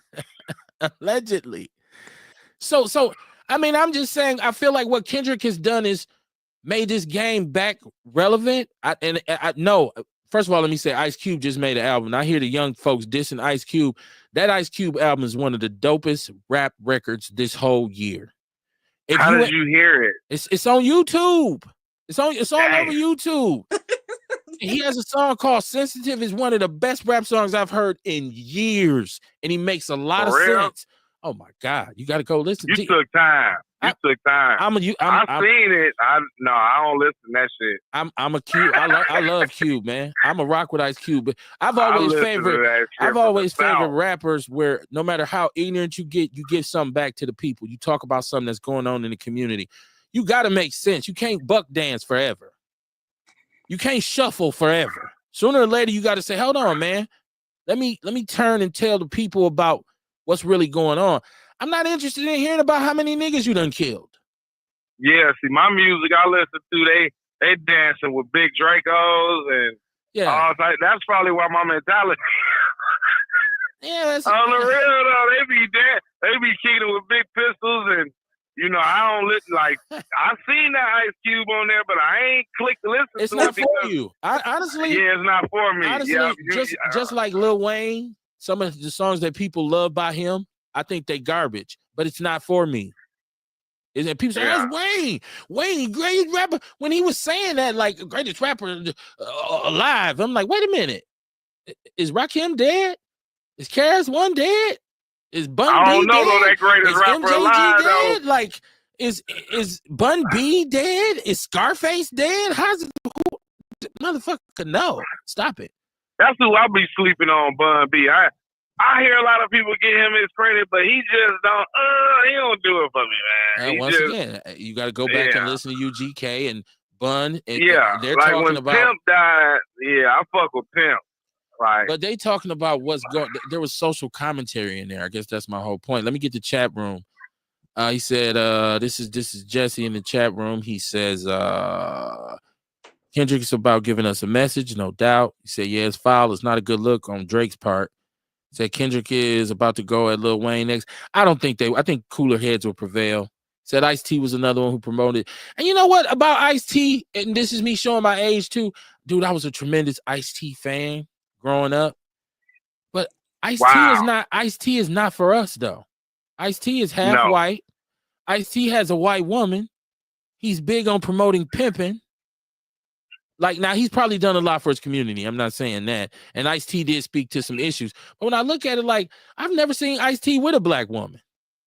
He was with, what's her name? Not Coco. No, he's with Darlene. She wasn't black. She's Latino. And he's with a white woman now. Not to get into his business.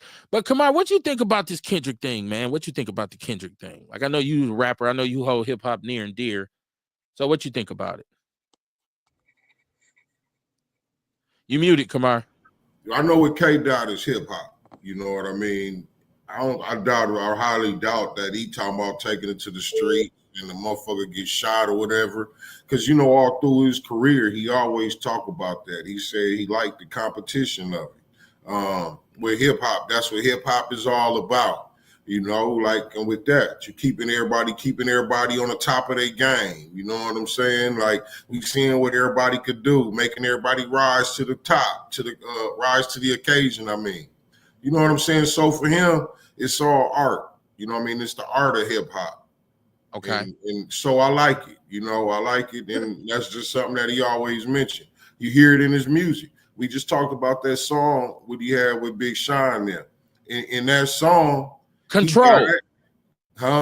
It's called the Control remix. Yeah. He got at everybody on the song. You know what I'm saying with him.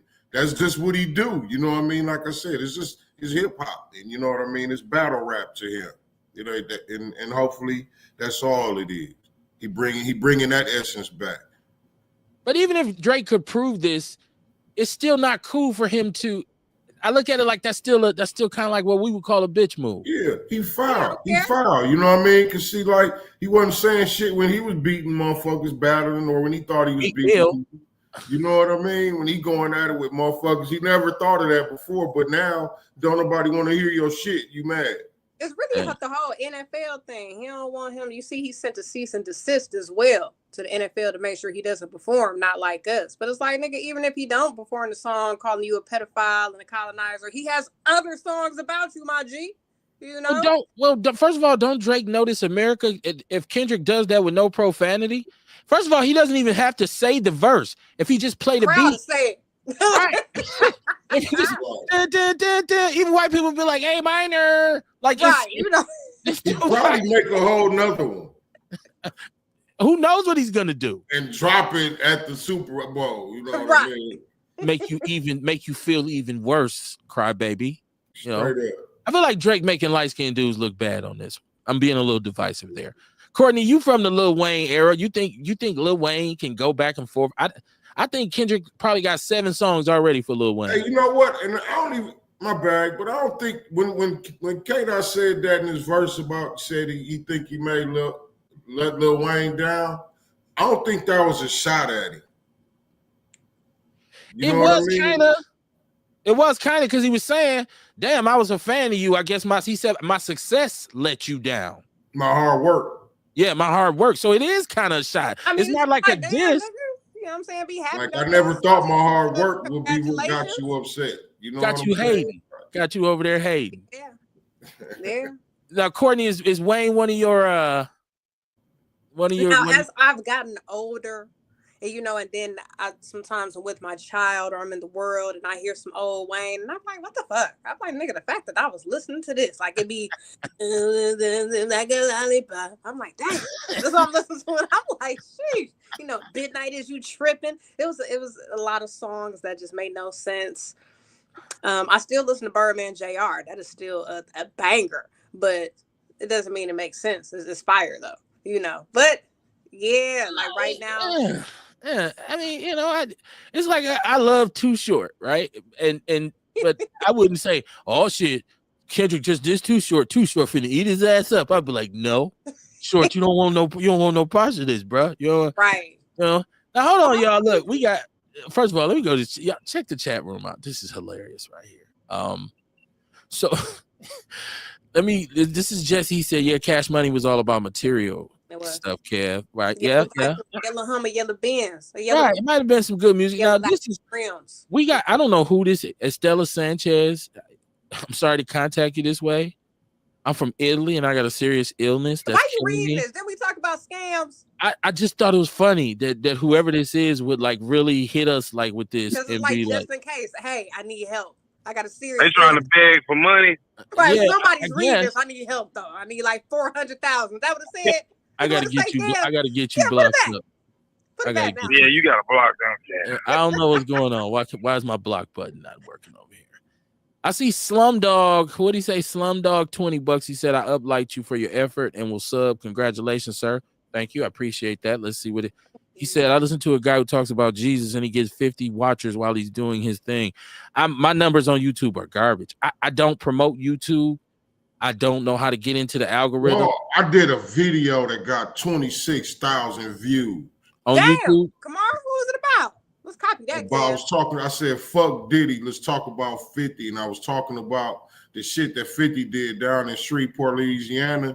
And I dropped the numbers on them and shit and everything. You know what I mean? And that shit just took off, dog. When I looked, one day it was at like 7. Then I looked a day later, it was at 10. I made a post about it on Facebook. And I just forgot about it, right? Waited about another 4 days. That motherfucker was at 26,000. This motherfucking YouTube. I'm getting action on there. I got some videos with about 400 views and shit. And man, shit. Our numbers on YouTube are garbage. I just haven't figured it out. Hey, I'm on YouTube. Kev. Hey, Kev. Hey, Rail mentioned it before, right? We got to start making clips. Yeah. Post daily, a couple times. Make clips, like 1 minute clips. You know what I'm saying? And then put them clips on there. Like the shows is cool, but you don't put up the shorts. You know what I'm saying? And then the shorts will get all the views, and then that's gonna draw more people to the channel. Twice a day, Kev. Come on, you got shit to say twice a day. Shit, all you got to do is dissect the show. No, I don't. I have not been able to find an editor. I'm not an editor. I'm gonna learn how to do it. Don't worry, Kev. I'm gonna figure it out. I don't have time to do it because I work. I actually have a real job, right? So I don't have I'm not sitting around on social media all day. I'm working, so I don't. And on my off time, so I'm doing me. Time. Huh? Hey, clip my part when I said fuck everybody that voted for Trump. That'll get you some definitely views. going in. Fuck that. VR, you finna get your own section. Yeah. Right. You know what I'm saying? You could use that little clip. I've been finding nigga, you talk so much, you get your own clip. I've been trying to find an editor for years. You know, if y'all really knew how many people I done met that told me they was gonna do something for me and this show, like, listen, this shit ain't hard, man. We just figure out how to download it off. And I'm talking about not even with me asking them. Like sometimes you don't ask a person for a lot; they just give it to you.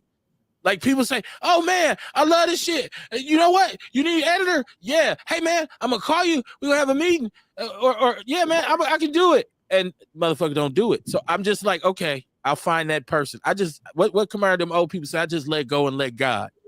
So eventually I find somebody who I can entrust the editing portion of it and make the clips. Because I totally get what y'all saying. Maybe I can do that while I'm at work. Because like you said, it's chilly out here. Yeah, some of us just chilling at work all day. So I guess while I'm chilling, I can screen record a couple clips. I wouldn't trust you to do my obituary, Courtney. Nobody care, and you know it would just say Dion on there. I swear, Dion. He was born and he died. Right. Dion. I go home. Listen. I'm all open to Dion who? Right. It's just gonna say Dion. Right. I'm all open to the spirit of collaboration, and I think that's probably been my problem for a while. Is that I believe in collaboration, and it's just collaboratively. I just haven't met the right people, so I just keep doing what I know how to do. So that'll come, and if anybody out there wants to collaborate, feel free to hit me up. Like all you gotta do is reach out. It's not like a motherfucker don't got the money to pay you to do the editing. That's why I say like people just in Milwaukee. You give me some money, huh? I'm gonna need a couple dollars after I send you my work now. Well, I mean, if it's done right, I would damn sure hit your hand. Okay. Shit, I'm not like that. It's like I don't shovel snow manually. I pay somebody to shovel my snow. You think I'm finna be outside with a shovel? No, I don't do that shit. No, you ain't rake your leaves. My son came home from school and did them. He came home for Thanksgiving. I said, "We're going right out there, grab a blower out the garage." He's like, "Okay, Pop." That's the kind of relationship we got. That's right. Jesse said Lil Wayne looked like a damn leprechaun. Said Ice Cube new album Man Down is hella dope and is above the law. So is Above the Law new album. I haven't heard theirs, but I know Cube album is the shit. It's my kind of rap music though, so it might not be for you. I don't want to hear no auto tune. I don't want to hear you talking about no goddamn Draco. I want to hear you talking about foreign cars and the latest vodka. I want you to actually rap about something. Care. And so that's what I like. That's more in my favor. What's happening? Do you think, I've heard the other day, do you think that they said Lupe Fiasco is basically, he is what Kendrick Lamar is doing is what Lupe Fiasco was trying to do and who he was trying to be. Do you think Lupe could have been with a couple bots boosting him, He could have been, but I don't think he's anywhere close to Kendrick lyrically, first of all, and people might disagree. But I also think the West Coast, the music, this is the biggest difference. It's some about West Coast hip hop, man. I don't know if it's that weed out there. I don't know if it's because it's always hot. It's that West Coast sound is a motherfucker. They ride with each other. Right. Yeah. If a rapper over there, they come from the hood. If he get big enough to where he surpassed the Blood and Crip line, to where Bloods and Crips rocking with him, everybody, he got the whole West Coast now. That's where K-Dot is, you know what I'm saying? And that's how Drake got drowned the fuck out. Spotify ain't get paid off like the algorithm took over. Yeah. I think this is a classic battle between pop music and hip hop. Yeah. Or hip hop and rap. Because I always say rap music is different from hip hop. And Drake was a rapper. But he showed us, and I knew this. Listen, Drake done made some great songs, man. I like the song with him and Rihanna, Work, that was my shit. And it's all right, you're going home. Whenever I'm emotional, I'm going to put that shit on. I know you're a good girl. Man, no, that's some good shit, man. I like that song just on the regular. So that's a dope song. That is a dope song. Even when he first started, I was like, when he had the song with Trey Songz, the first one he said, I knew she was fine like a ticket on the dash, and he was tight at first, but I wasn't taking him serious. Like, oh, this dude is, first of all, he's from Canada. You can't. There's a difference between Toronto and America. Like, it just is. And shout out to my partners who I went to school with from Canada, 2 from Toronto and 1 from Quebec. Wayne, man, there's ghettos everywhere. And Carl, but it's still different musically. The music don't rep. Hip hop comes from America. I get people around the world want to do it, but this is a black art form from the black community in the United States of America. Oh, Puerto Ricans contributed. They may have. Oh, white people, they may have. But the essence of hip hop comes from the heart and soul of the black community in the United States of America. East Coast, West Coast, Southern, Midwest, wherever, what have you. Where's black people at? We can sing our song. Jesse says Lil Wayne was never the greatest rapper alive. I didn't think so. Jesse says Bun B is hella slept on like K Reno. K Reno is another one who's dope, but he is slept on. You're right. I don't think Bun is slept on. I think if you like, because Southern hip hop is a whole different animal. Like Southern hip, Kamar, like you talked about the West Coast, they would get behind their art. The South will do that too. The South they get with the Southern. They like, yeah, man, they don't want to hear it. You know what I'm saying?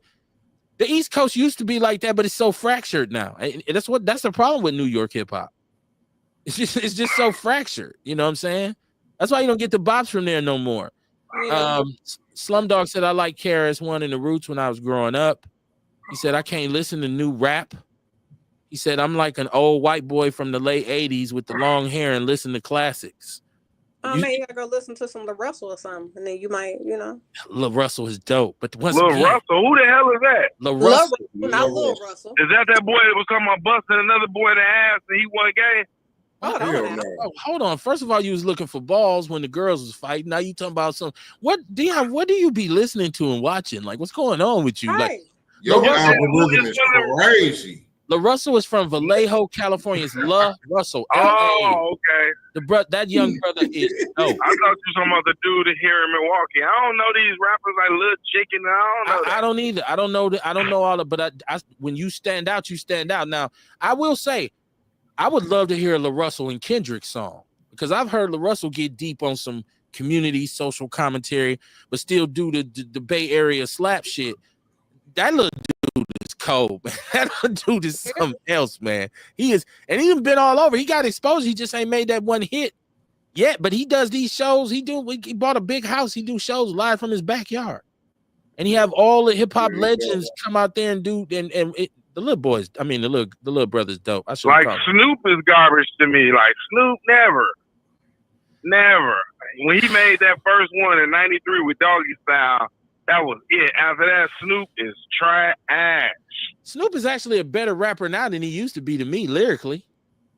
He really be spitting now when I hear some of the stuff he makes, and some of it's still just disposable though, right? Like because the Dog Pound dropped the album, but let's be honest, I don't really want to hear you talking about still out here riding on niggas and you 55. Like I just said, I don't be at the gas station at 3 a.m. with Martha Stewart. Well, that's Snoop. I'm talking about the Dog Pound. And I love Corrupt, but I think if you're gonna make that kind of music now, it needs to be kind of updated to where you are now. Like I don't feel like you should still be talking about how you riding on niggas and we still bust them guns and all. Like, bruh, hold on, man. You should be rapping about what you done learned. You've been all over the world. You've been doing it. You've seen the influence you've had on the community. That music had an effect on the black community. So I don't want to really hear you talking about being no 50-year-old Crip. I'm sorry. I'm not. Maybe you have to be a Crip. I'm a little disturbed. That's the only thing I'm confused about with Ice Cube. I'm hearing Ice Cube claim the Crip thing more and more in his new music. And I've watched his videos. He got on blue fur. It's blue. He's actually saying Crip now. But I know he grew up in a Crip neighborhood, and I knew Ice Cube has always been Crip leaning, but he's never been like out affiliated, right? You know what? I think with NWA, remember I was just talking about when rappers get big enough to be able to cross that line to where they could get support from both sides. I think when NWA came out back then, remember how they used to always wear black, right? You know what I mean? So I think maybe they was crossing that boundary back then, and now you know what I mean. He been out there. He been in the game. He probably done put different shit in the hood. You know what I'm saying? So he didn't have to rock the colors and shit. He could do what he had to do, and now he living his life, man. You know what I mean? Ain't nothing wrong with it.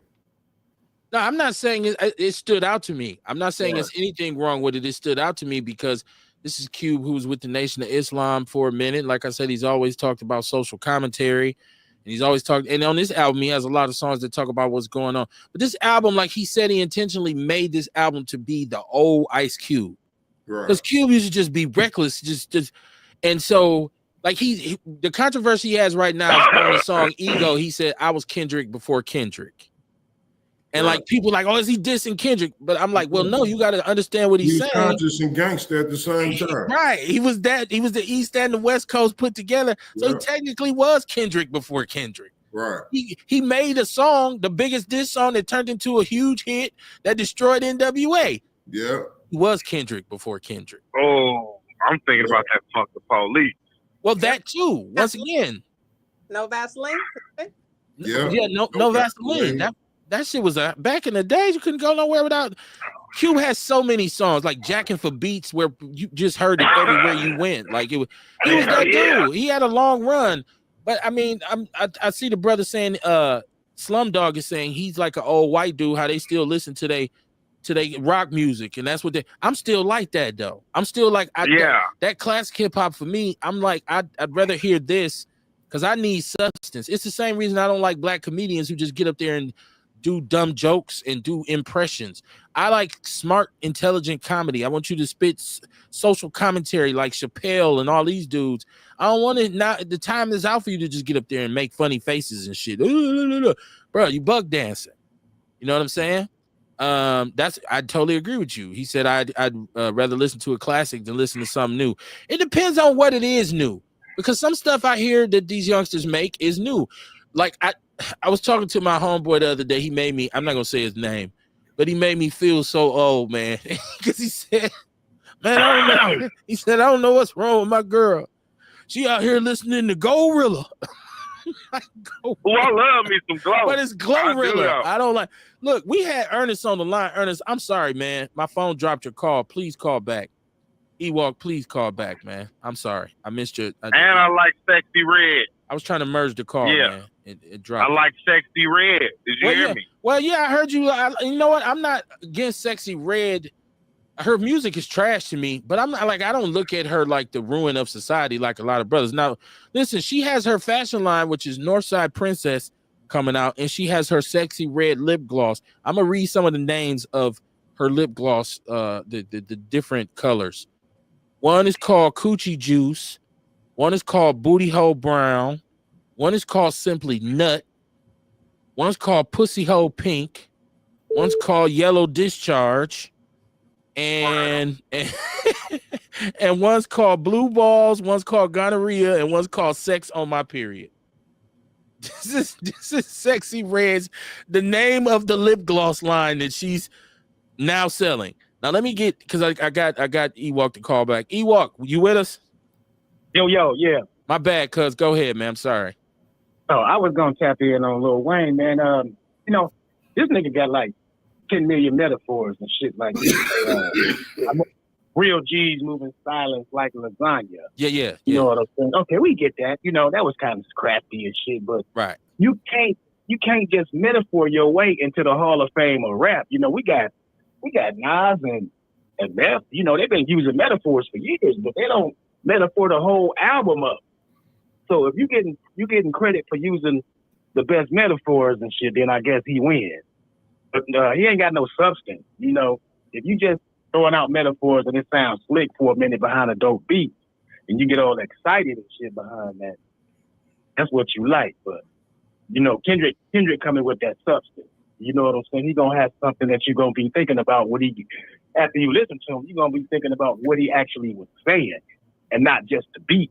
Right. And two metaphors. Yeah, Lil Wayne he's the punchline king, right? He's that dude. His punchlines is, but I feel like his style ain't even as flexible. I feel like Kendrick's style is just way more flexible. Like like he can come at it many different ways in terms of, you know, what Lil Wayne is. Lil Wayne, he's what's a goon to a goblin? Just, and it's a time and place for everything, you know. Yeah. At the point in time when he was doing all that, people liked it. You know, nobody want to see that shit anymore. You have nobody want to see it. You have a run in rap music. Rap music is gonna give you a run. Your time comes, you're on, and then you're off. And that's just what it is. Like every great rapper has got to a place where, okay, I'm not going platinum no more. What's the what they call it, the back end? What's the back end of this now? What do I transition into movies? Am I going to go in production? I give me an album deal. If you just try to keep making albums, it's gonna be like, dog, like stop. Like you got to stop. People used to love crack. They loved it. They didn't stop making crack, but how many crackheads do you actually see running around like that? I didn't know people still smoke crack, though, to be honest with you. Man, it's still out there. They still do, but I mean, crackheads too now. People trying crack every day still. Yeah, they still like crack, but they don't look like they did back in the 90s. Who is the people smoking crack? It gotta be it's new people trying crack. It's people my age doing crack. It's people still trying it out, giving it a shot. Well, let me catch you, Courtney. If I catch you, you already know what's going on. I know your ass would don't date me if you could. No, I tell you. What you say, Dion? You boy, this dude right here. I said he would don't date me. I said, don't let me catch Courtney. Don't let me get on crack. You can still go to Lebanon Atkinson right now with a stack. Go to Lebanon Atkinson with a stack right now and get it off. What, Courtney? I'm going hard, though. I'm going hard, going with my $40. Girl, you ain't got to worry about it. Wow. I ain't playing no games. I got two crispy 20s right now. They stuck together. Oh, my God. Stop Don't do drugs, people. Stay off of them. Yeah, of course. I will say this: if you a new crackhead now, I don't feel sorry for you. I feel sorry for the old crackheads because it snuck up on them. Yeah. I don't feel like if you do that shit now, like you get what's coming to you. You know what I mean? Like, come on, man. How you thought this shit was going? I was just trying it. Motherfucker, where you been the last 40 years with your dumb ass? That is true. I agree with you. One person says you can't do it 2 days in a row. Yeah. Hey, all of them said that's the trick. You can't do it 2 days in a row. They said you got to do it once and leave it alone. I said, oh, that's it. That's what Good you luck. do. How about you don't never do that shit at all, right? Exactly. Hey, motherfuckers used to get mad in the spot, like, dude, you better put some gloves on when you backing that shit up. That shit get in your pores, man. Next thing you know, you'd be wanting some crack and shit. We was that paranoid about the shit. Like, you gotta have some gloves, man. Like, man. He said the Control remix was dope. It was. Slumdog said classic Nas versus anyone. I don't know. I got some people that I'd put against Nas, but I still love Nas. I think he's somebody who you know, it's one of them rappers where you can listen to him now, you be like, this motherfucker can still rap. And it ain't just about metaphors or punchlines. He's actually saying something. Said Drake is foul and a fuckboy for that. Ulysses Ruiz, welcome to the show. We're gonna see if we can get people from YouTube to share the show on YouTube. Maybe we get some traction. I really just got to invest in it. That's all. When I get some time, we'll see. My son is coming home. He's coming home for Christmas break, and he told me, Dad, when I come home from Christmas break, I'm gonna hook you up. That's what's up. We'll see. Hey, Kev, I wanted to say before I get off of here though, man, this new era of people, this forgiveness era, and you know, as far as snitching and doing cupcake ass shit, it's forgiven way more easy than back when we come up. You know what I'm saying? Snitching get forgiven. Nigga like Drake running around. It's basically what he did was call the police on Kendrick and shit, like, man, and cry like, man, they cheat me and shit. Man, you lose all your Sonic coins and everything behind that shit, dog. But they got people to pick up the coins for them and give them back to them these days, bro. Yeah. It's all that nigga Sonic Reigns is gone for calling the police trying to sue somebody because he lost a rap beef. You lost. If you won, you'd have been happy, but you lost. Right. Like Richard Pryor told old boy in Harlem Nights. We paid you if you won, but you lost, motherfucker. Right. It's all facts. I mean, in a culture that prides itself on keeping it real and you don't snitch and you don't go to the people and this motherfucker said, fuck all y'all. Y'all, this motherfucker got people calling me a child molester, but you should have hit the booth, man. You should have hit the booth, like right. And he the one who backed out of this shit. He actually came out on the song and said, "I don't want to do this anymore." Every time I hear new Drake music now, I skip it. I'm not gonna lie. I be going through, and I'm not just because I'm not chasing fads or chasing trends, but it don't even sound good to me anymore. And I keep hearing DMX in my head when they asked him a long time ago, did he like Drake? And he said, no, you don't like his clothes. I don't like how he talks. I don't like his voice. I don't like I don't like Drake. I think he's but you know what? That's how hard that whole song was, though. It opened your eyes to the nigga. Yeah. Ain't no more public shame. Ain't no more public shaming, bro. You know what I'm saying? People hold up to people who done fucked up. It's just like, you know, you get shamed for what you're doing and shit. They used to shame women for being a prostitute. They used to, you know, they shamed the preacher back in the day. Hey, man, you old jack-leg ass preacher. They'll call you out. You know what I'm saying? Ain't no more public shaming. They still holding people up. They hold people up, dog. That's crazy. I don't get it. And I done lived through, you know what I'm saying? I'm old enough to then seen both eras of this shit and the middle of it. You know, the middle, the end, and, you know, the beginning as far as how old I am. And, man, that shit is crazy how nobody's held responsible for what they do. You know what I'm saying? I agree with you 100%. Well, 2024 was the year of motherfuckers getting put on blast. So, you know, we look at what's happened. Like Ewok, I would probably have to say I maybe disagree with you a little bit because it is people are getting put on blast now. You look at what's happened with Puffy. You look at what Drake, what Drake, the light was shined on Drake. Like every celebrity now that's been fuddy-duddy or on anything cultural, like politicians, anybody who got any skeletons, it is being put on blast now. So I think maybe now it's changing a little bit because people are being called out. But it's still about, you know. Get called up. These LeBron fans are still sitting around dick riding and shit. Talk about give his son a chance. Man, that boy came in and he had all the chance summer league. They let him on the roster. This motherfucker still getting 2 points a game and shit, missing 9 threes a game. Man, I told y'all he was a scrub when he was in summer league.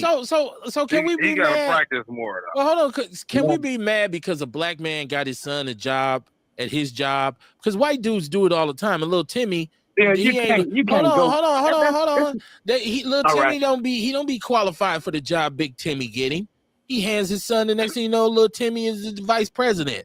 This happens all the time. If you begets power, you should be able to share with your people. Now, I'm more upset that his son didn't take advantage of the opportunity. You know what I mean? Like he's really just ass right now. I don't know if he's working on his craft or what. But, you know, you don't know. What about the true Laker fans, loyal Laker fans and shit who spend $10,000 a year going to the game? They didn't sign up for that shit. They didn't sign up for LeBron to have happy birthday parties with his fucking son, man. I mean, it's a different scenario, you know, when it comes to entertainment and sports. I understand exactly what you're saying. I understand, you know, it's nepotism from all over the place. Is he the somebody first, on everybody's job? Is he the first? Is he the first bust as a draft pick that they've ever had? No, we never hear about the 55th in the second round. Anyway, we heard about him because LeBron was the one who got on social. LeBron hyped it up. LeBron got on social media and said, "Man, my son could better than." This was like a year and a half, 2 years ago. He got on social media and said, "My son is better than he watching league pass, and my son better than half these players in the league right now." It's lightweight hilarious. LeBron said that out of his own mouth. He may have, but what's wrong with him? What's wrong with him saying, "I really want the experience of having my son get drafted and play with me"? Like that's a hell of an accomplishment. Like I actually, if he would have didn't say the other shit, then cool. I don't know. I don't know. I look at it as like it's just basketball. Hey, but ain't that a father's job to put his son in a position that he should want to be in though? Like whether he's using his leverage, whether he's paying for college, or you know what I'm saying, or the father got his own company. Listen to me, let me finish. Or the father got his own company. Or the father got his own company and he gives it to his son and just lets him live it from there. I mean, it's a lot of other more qualified kids his age that can run it. But no, it ain't for them. It's his job to put his son in the best position possible. That's the legacy. if LeBron's legacy is basketball and his father, and his son want to follow in his father's legacy, it's his job to at least get him there to where he can take it. And you know what I mean? And follow the legacy. If he suck, and he failed. Right. You know what I mean? That's that. It's just that LeBron did his job. Kamar, satisfying his son. I agree with you because I look at Deion Sanders. It just so happened that Deion Sanders took advantage. He took advantage, though. He's actually good. Yeah, right. But he was given some favor because he was Deion Sanders. Like he was a high school coach. His sons was in high school. Yeah. His sons went to college. He took him to a black school. He was the coach there. And now he got a chance to be a coach at a big school. So he took him there. You know what I mean? And now he's going to put him in the league. It's his job. It's the father's job to put their kids in a position that they want to get to, or in a place that they want to be. Right. No doubt. Well, I was going to say though, the white executive that helped their son get into the position, if this motherfucker fuck up and he the executive of a bank or something, his son don't know how to keep count of the money and shit, he gonna fire that motherfucker. Like, man, you got to go. I mean, that's it. You gotta go. He's fucking up the money. Probably finna get fired real soon. Then they put him in the G League? Ewok?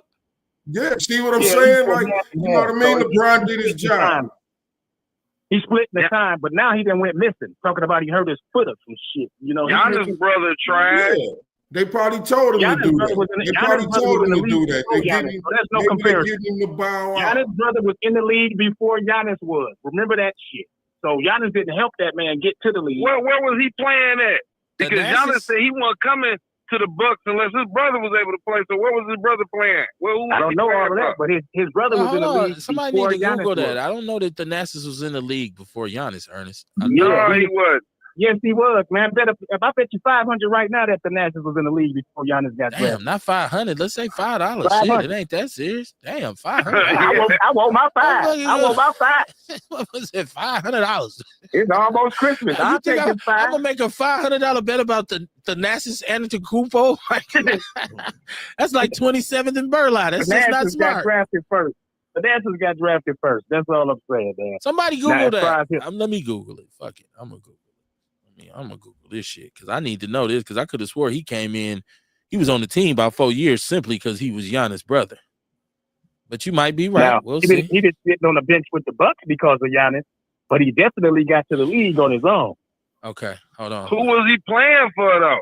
I don't know. The nigga was scrub. That's exactly. I'm Googling it right now. I'm Googling it right now.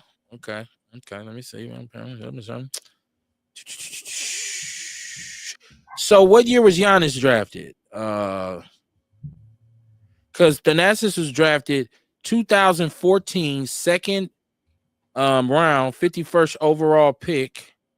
And it says 2014, second. So he came in 2014, right? Now, what year did Giannis come in? Giannis didn't have nothing to do with him getting drafted either. Well, hold on, because you said he was in the league before Giannis, so we want to check that first. Let's check that first. See who was in the league first, because I know he got favoritism for being Giannis' brother. We know that. Damn, I'm spelling his name Giannis. His name is Giannis. Giannis. How the fuck do you even spell that shit? Giannis. I can't believe I'm wasting time. Yeah, with a G, G-I-A. I got it. So he's let me see. Let me see. Here we go. I wish I had that damn what you call that Jeopardy music. That do. Okay, I got Giannis pulled up and he was drafted in 2013. So he was drafted before his brother. Okay. So guess what? He ain't had nothing with the dad. Y'all should have bet the five. Anyway, he ain't had nothing with that. He drafted because he hadn't proven himself yet. Hey, he got drafted by the Bucks. And look, and ain't nothing wrong with Giannis using his leverage to keep his brother on. So he had two brothers on the team at once. At one point, yeah, they got rid of the other one. It was all three of them on there. I mean, shit, why not though? I mean, you know. That's what I'm saying. If I can do it, I'm gonna try it. Shit. Yeah, man, come on in, man. Hey, listen, man. Listen. What kings do, kings are servants to their people. Kings make sure their people are good. They set their kingdom up to thrive. You know what I'm saying? So this is what they're supposed to do. Their subjects have favor.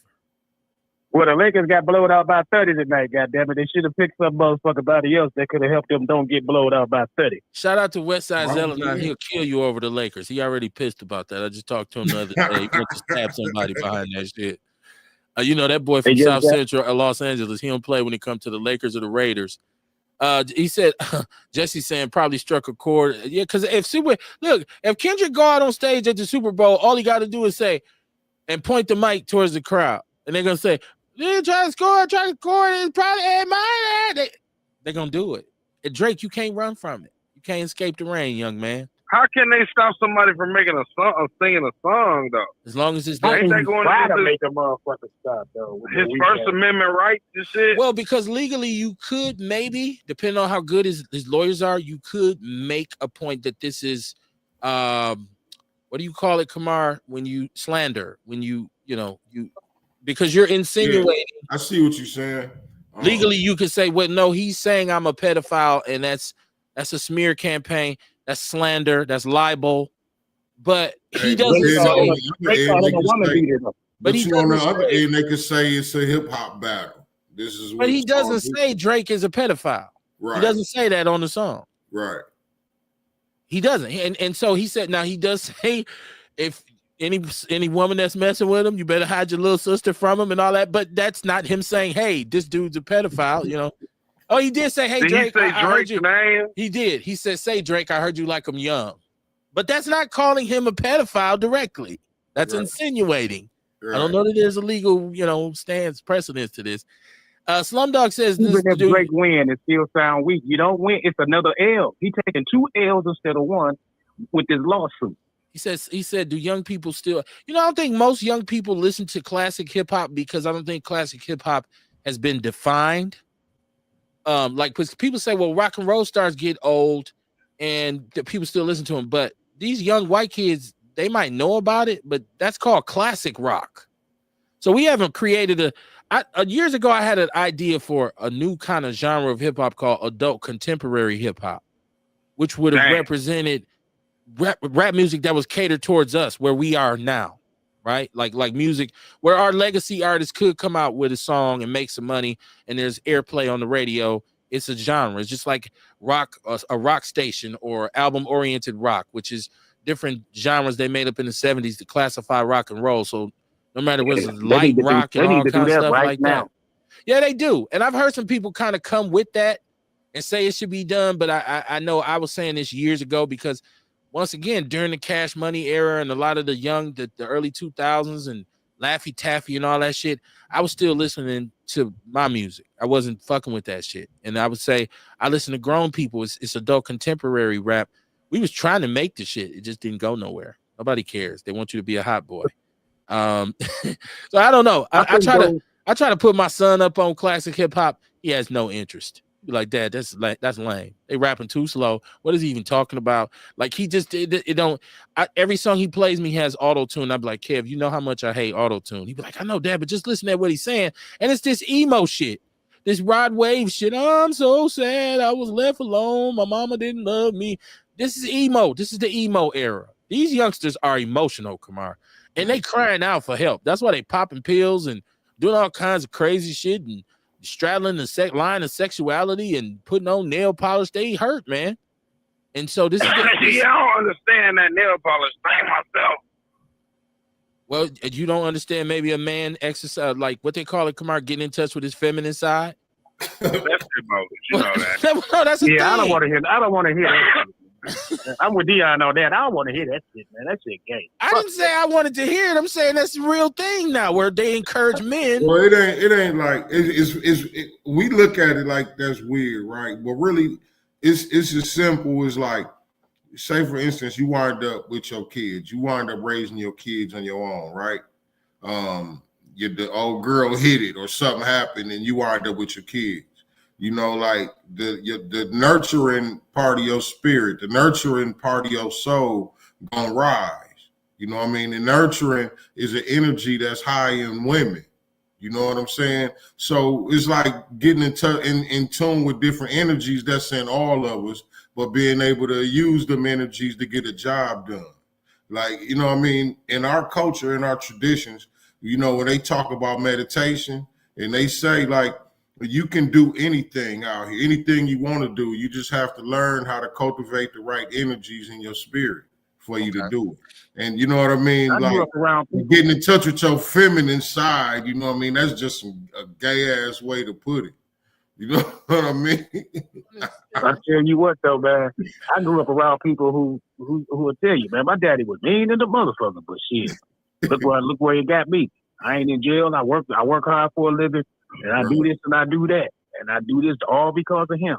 You know what I'm saying? And hell, shit, if a motherfucker got to be a little mean, I'm with that.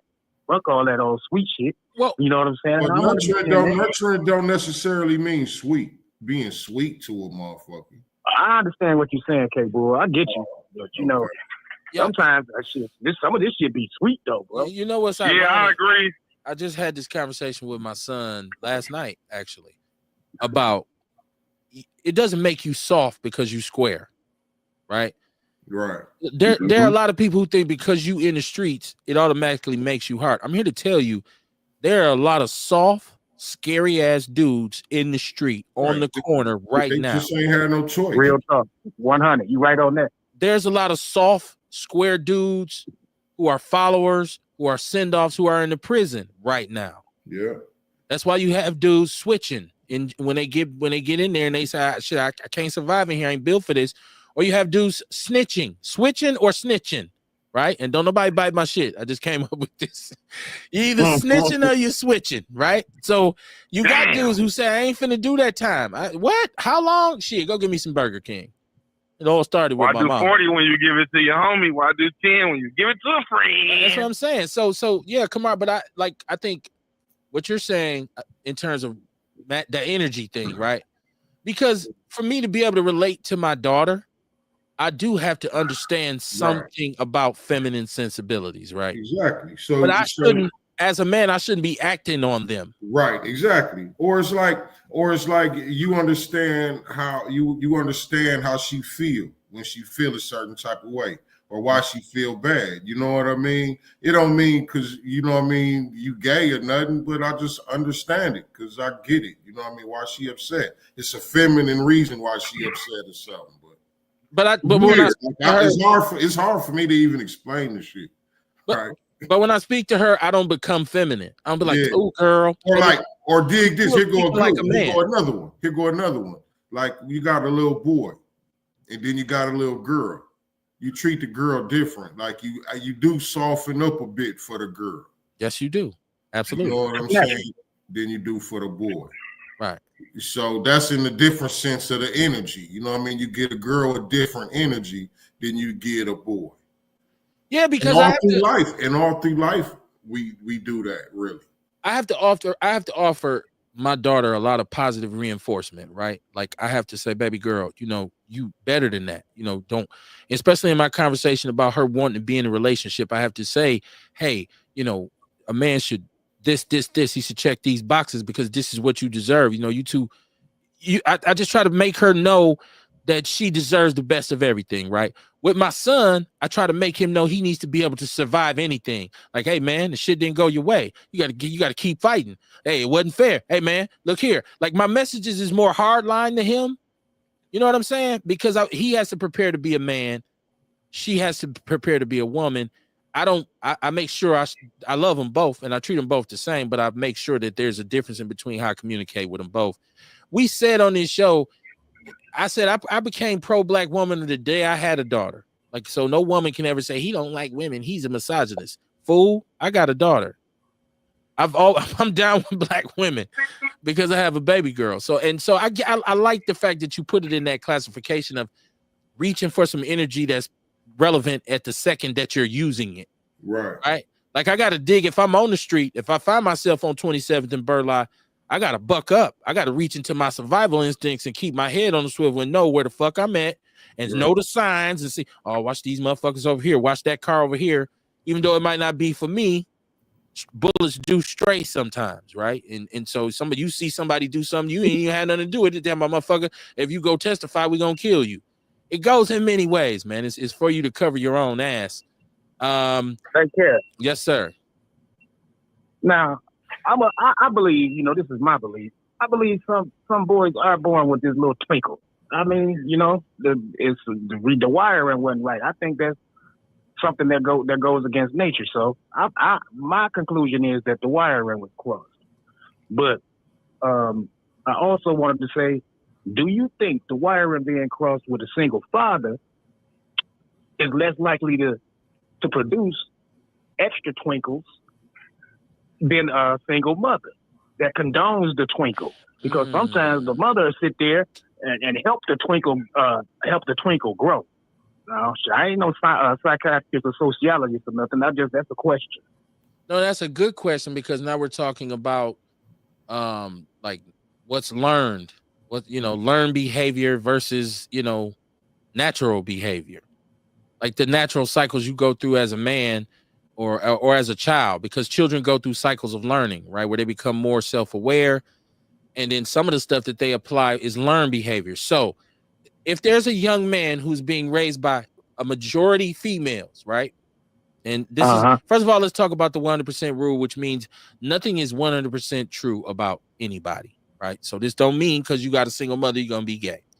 But if you have a woman who she never even cares to try to appeal to the fact that you're a young man, and you see her, she's your image, you copy what she does. Women are more emotional than men. Women deal with crisis and problems differently from men. So if she just puts that in him and that's her awareness, I think it will make him more effeminate, but I don't think it'll make him gay. I think gay people, I don't like people say are cross wire. It's definitely an anomaly because it's not the norm. Now, I don't know if it's a mental health issue, because like you said, we all know some brother from day one who been, from when, man, he always was gay Bob or gay T or gay Larry, and some girls who from day one, she was the tomboy. She was running with us. She was on the playground. So you knew she was going to be, a lesbian. How much of that is learned? Faster than me. How much, right? But how much of that is learned behavior? We'd have to get a psychiatrist or somebody like that on here, versus what's natural. I don't know the ins and outs of being gay. I know I'm a heterosexual male. My son is heterosexual. My daughter's heterosexual. But I know some brothers who say it was me and my wife and my son still was gay. So you never know, man. You never know. We don't want to put no doubt on nobody back. True that. Slumdog says the help that is needed is for new hip hop. He said that's a scammer, Kev. Yeah, I know the lady talking about she's in Italy and she got a bad disease. Well, shit, you fucked, because what you on show in Milwaukee for? You need to be trying to get in touch with the doctor over there. He said, congrats, dude. Ulysses Ruiz, I'm not good at emojis. I don't know what these mean, but he said 100 in the middle. And shout out to you, my brother. Thank you for tuning in. He said, just keep doing what you're doing. Hey, man, we've been doing this 10 years. So at this point, it's not even, for me, it's just like breathing. There's no pressure. So one thing I believe in is you're never going to lose something that you're supposed to have, and you're never going to get something that you ain't supposed to have. So whatever's coming will come. It's out of my hands. He said, you doing it now. He said, just do this. I just subbed you. You must have come through the algorithm. That's cool, man. I appreciate it, because we didn't have, man, we got some dope interviews. Kamar, you hit it on the head when you said we need to chop all this shit up. We got 8 years easily of content with all kinds of celebrities, rappers, all kinds of people. It does need to be chopped up. I'm not missing that point. It's just not, it's like a dude who played the guitar, but he can't play the piano. So we need a piano, Cam. I can't play the goddamn piano, and I can't find one. A piano player. Piccolo player is a motherfucker, though. He said shoveling is cool. Not for me. I'm not shoveling no snow, man. I'm an old man with a bad back. I ain't shoveling no snow. Jesse said Lupe Fiasco is hella slept on. Maybe for me, but I've heard him say some foul shit about some West Coast rap or something. There's some reason I don't like Lupe. Because the kick push song is okay when he talking about the skateboarders and shit, but he never hit me. He's a hell of a rapper though. He can spit. He can spit. He can spit. He ain't trash, right? Right. We can say that. Right. There's a lot of rappers who are good rappers, but they don't appeal to me. Like they just never made that song, that I like. He said it's time for the West Coast to shine again. The West Coast been doing their thing for a minute though. They've been back for a while, but it's crazy right now. This shit is crazy right now. The West Coast, and they got some youngsters out there that's on one, man. I be listening to the LA Leakers. It's on satellite radio, and they play all the new shit from California. Them youngsters out there getting it in, man, and they ain't really jumping on auto-tune and all that shit. They still going with the live instrument. That's why I like LaRussell, because he goes with the live instruments and he spit, man. It's about rapping. It ain't about no auto-tune. He said hip hop comes from being broke. Yeah, when they took all the musical instrument classes out of public school, we started scratching the records and shit. Facts, Kamar, he brought the Crips and Bloods together and helped them form many gang truces with gangs they've had beefs with for decades. That is Jesse, agreeing with you, Kamar. He said LaRuss is good like Larry June. I haven't heard Larry June. I'm gonna have to check him out, but LaRuss is dope, man. I fucks with LaRuss. That youngster's tight, man. He said Snoop turned into a slave owner on The Voice. Snoop I don't know why that was funny as shit to me, right? I didn't see him on The Voice. What happened on The Voice? No, I mean, I'm just I know he on The Voice, and it's just funny to me. That was just funny. I don't know if anything in particular happened. You know what I'm saying? I'm just laughing at the comment. Yeah, Snoop is transition, like he's transcended hip hop though. Like at this point, there's no bigger icon in the history of this genre than Snoop. Snoop sell everything from blunt raps to goddamn outdoor fireplaces, and right, and cell phones. He on the cell phone talking about hold the phone up, cuz. like dude, Snoop to put the crippin' on mainstream, and it's good for hip hop. I what can you say, man? This dude overcame the odds, and they say like worth $100-some million. That's generational wealth right there. Mm-hmm. I know Snoop does a lot for kids. For me, that's enough. You rap about whatever the fuck you want to, as long as you're doing for them babies, man. That Snoop football league done put so many brothers in the league and in college who would have never seen it coming.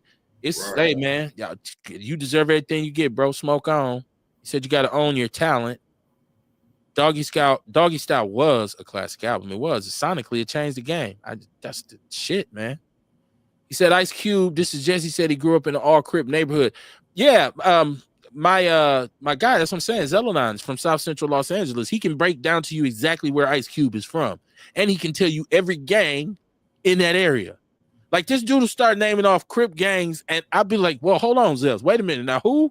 Like what? He's like, man, there's 100 gangs over here." So yeah, he is. But he's saying Crip in his music. He's saying how he's Crip walking, and hey man, whatever. I mean, Q might be to the point where be like, "Fuck it, I could do whatever I want to do," and there's a lot of power in that too.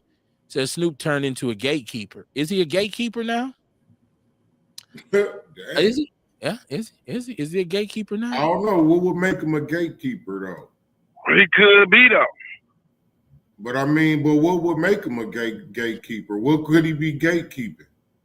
I would say it's the opposite because he's purchased Death Row Records and he brought, like I said, he brought the Dog Pound back. He put Rage on. He's got all the people that were ever. He's even talking about bringing Danny Boy back, and I'm like, well, do we really need to hear from Danny Boy? Like, come on. Ain't Danny Boy a rapist? He got raped by Mary J or something? No, he's gay. He came out as gay a long time ago, but he said he talks all the time about sleeping with Mary J when he was 16. I'm sorry. I just don't want to hear somebody call somebody a gatekeeper, though. That's the question that always comes to my mind. What are they gatekeeping? Yeah, that's a good question. If you're gonna call somebody that, like they say, you better have the paperwork, right? Like, what is he actively gatekeeping? We come from a city of gatekeepers, so I think we know. Now, like in Puffy, I still think like people. My bad, but you know how people call Puffy a gatekeeper. I understand it in that sense because he got a lot of power. Well, I mean, hey, no Diddy, You know what I mean? But you stupid as hell. You know what I'm saying? He got power and influence, you know what I mean, with other labels, radio companies, and all that type of shit. You know what I mean? Where he can possibly hold you back from succeeding. I was going to say, no, he's a gatekeeper, not a gatekeeper. Right, that was a bad joke, right? But I want to ask you a question. Okay, a gatekeeper. And so I'm sitting back thinking, right? If you made some money, at what point is enough money for you to have made where you can start speaking out on the wrong and the injustices that has been done to your people? That's just like when we was talking, when you started the show off, Kevin, I said, people could put any type of motherfucking spin they want to on Thanksgiving. At the end of the day, we'd be like, it's for family, this, that, and the other. But at the end of the day, these Europeans set this day to the side for them goddamn pilgrims. And if them pilgrims probably would have never came over here and so-called discovered America, as they say, we probably would have never been slaves. So all that shit go hand in hand. So at what point is it enough money that you got in your bank account where you be like, well, let me start speaking about the wrong and injustices? Because even though we don't look at Snoop like that, he still perpetuates drug usage, which is marijuana, a gang life, which is the Crip culture, things like that. So at what point should you be like, I made enough money where these people can't fuck with me? Because the first time if Snoop or any other person in his position stepped out, like look what they did to Colin Kaepernick. If any person that has their prestige or their influence step out and speak against the wrongs and injustices that have been done to their people, then they're going to be ostracized. They're going to be blackballed. Like my guy, he was saying the other day, I was listening to him, he was talking about comfortable oppression. You understand what I'm saying? Like you can have the one and the few of Snoop and the Jay-Z's and the Oprahs and this, that, and the other. And white people will be like, well, look at them. They made it, blah, blah, blah, blah, blah, blah. But we don't know what all, like that, like everybody said, like even Cat Williams said, the Illuminati motherfuckers playing with people's dicks and all that. Like, we don't know what's going on. So at what point should a motherfucker just speak up for who he is? Because he black before anything. And if he was Snoop Dogg or whoever they was, they didn't have that voice, and they'd be like you and I. You know what I'm saying? So why not speak out against the injustices and the wrongs that have been done to people that look like you? You got that voice and that platform. Well, hold on. First of all, you asked me like 3 different questions at once. Now go ahead. Because in terms of Thanksgiving, I'm gonna put it to you like this. It could be designated for whatever, and from their perspective, it could be designated for whatever it is. From my perspective, it was a chance for me to sit down and eat with my grown-up son and my grown-up daughter, who are new young adults, who one is at school and one's working. They were given time to come home, and we could be a family, and we got to sit down, and my wife, of course, and we got to sit down and eat as a family. I could care less about what they call it or what they celebrating it for. I know what it meant to me. It was an opportunity for me. If the white man would have never set that date to the side, you wouldn't have been able to do that. You don't know. It could be any day. First of all, I relish any opportunity to sit with my family and eat. It could be the 4th of July. It could just be a random day. Hell, I barbecue in the summertime randomly. I might just wake up one day and be like, I'm grilling today. And we'll sit down as a family and eat. See, it's about perception, right? It's about how you see things. I'm not gonna tell my kids, well, y'all can't come home on the holiday and eat because the white man, the Pilgrims, killed some Indians or some Native Americans, I should say. I'm not gonna say that. Was it an injustice? Of course it was. But me not sitting down with my family today ain't gonna reverse it. And we don't know if there would have still been slavery had they not, because they were going to keep coming anyways. It's not like if those pilgrims hadn't died, more wouldn't have come. But it also falls on the Native Americans. They fell for the banana in their tailpipe. It has nothing to do with my family in 2024. Now, in terms of how much money is enough money, I just said it ain't really about what you say, it's about what you do. So I know Snoop is behind philanthropic efforts for kids in the community, in his community. He does speak to youngsters about avoiding gang life. He can speak to that and say, listen, you don't want to be involved in this, because it doesn't often end with you getting a rap recording contract. It ends up with jail or death. I've heard him speak against it.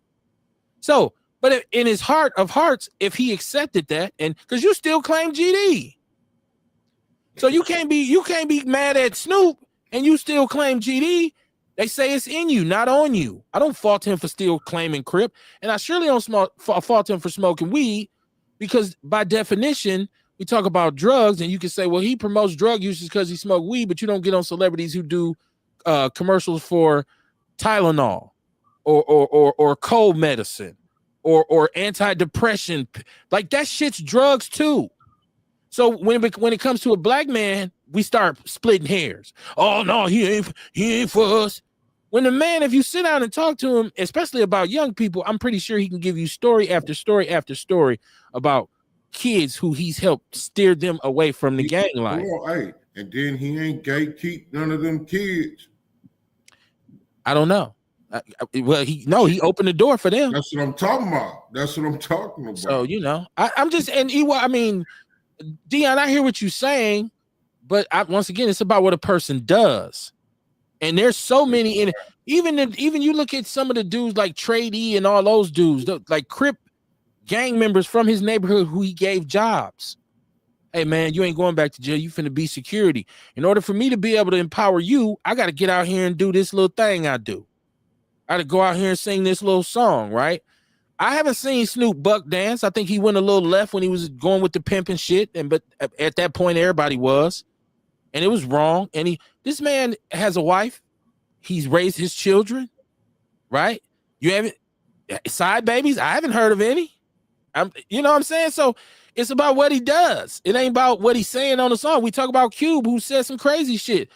Been married 32 years, has raised his children, still on interviews talking about the positivity and what it takes to keep a woman, his woman. He put his son on in the forefront in the major movies, just like LeBron put his son on, just like Brian putting his son on. Right. You know what I mean? Like, that's just what we supposed to do. But like I said earlier, you know what I mean? Bronny probably gonna be fired and everybody tripping for nothing. But LeBron is being a strong black man and doing what he's supposed to do as a father. Imagine though, whether anybody like it or not. Imagine Kamar in 10 years though, when it's all said and done, for him to be able to say, man, I remember me and Pops, man. He's on the road. I'm a rookie in the league. Man, I'm on the league. Everybody hating, bro. I ain't care. Hell no, I didn't have no jumper. Pops made sure. I mean, that's what he's supposed to do. That's what he's supposed to do. That's what he's supposed to do. That's why I was a George Bush Sr. and a George Bush Jr. and they was both presidents. Right. Right. He did what he was supposed to do. Right. As a father. Shit. If I can give my son or daughter any advantage, I'm giving it to him. Man, and I don't give a fuck what nobody say about it. Kim, you shouldn't do that. You should shut the fuck up and mind your own business. Oh, there's a lot of people mad because President Biden pardoned his son. But like you say, that's what a father's supposed to do, honestly. You're supposed to do, man. You're supposed to look out for your kid. Hey, man. Don't you do this shit no more. How dare we get upset? You know what I'm saying? Everything changed when you were a brother. You said I'm still stuck in the 90s with my hip hop music. I grew up in the golden era of hip hop. This is Paris. See, I like good music, period, because I still listen to Ohio players. I'm a funk baby. I was born in 1975, right in the middle of the funk.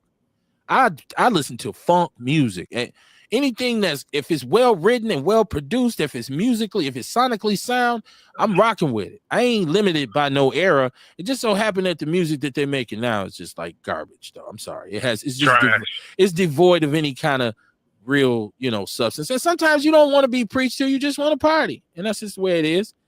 Let me see. He said disgusting. I want to finish this chat room up so we can close up. East Wind Farm. What is this? East Wind Farms. Hey, how you doing? If you ain't trolling, no, don't make me block you. Oh, he's throwing up the peace sign. Shout out to you, man. Y'all share the show. If it's on YouTube in some form, hell, share this shit. We need the support on YouTube. We suck. Jesse Paris. I don't know who you throwing up over. Said crack ain't as strong as weed now. Damn, I beg to differ. I think crack always gonna be crack, ain't it? Is it crack? You ain't never smoked it though. I haven't. You're right. I've never smoked crack. I've never even tooted no seen powder. What it does, but we seen what it does. Oh yeah, I done seen it turn a motherfucker inside out. I seen it turn a whole community inside out. And that's why I never fucked with. One thing what you notice immediately is crack keep a motherfucker up all night. Weed gonna put your ass to sleep. Crack keep you from eating. Weed gonna make your ass get fat. You know what I'm saying? Ass gonna be eating up everything in the goddamn cabinet. So anyone got Puffy? He said anybody got some Brillo? This nigga said free Puffy. He said crack is garbage. Free Puffy. We gonna have to wait till the next show to even get on. Hey, man, hey, do people even do crack anymore? Yes, now it's kind of like it's just a regular drug now. Like they do it for fun. Like, oh, y'all want to get real high? Like it's people still do it. Crack? Oh, I got some right here. Crack. Are they making?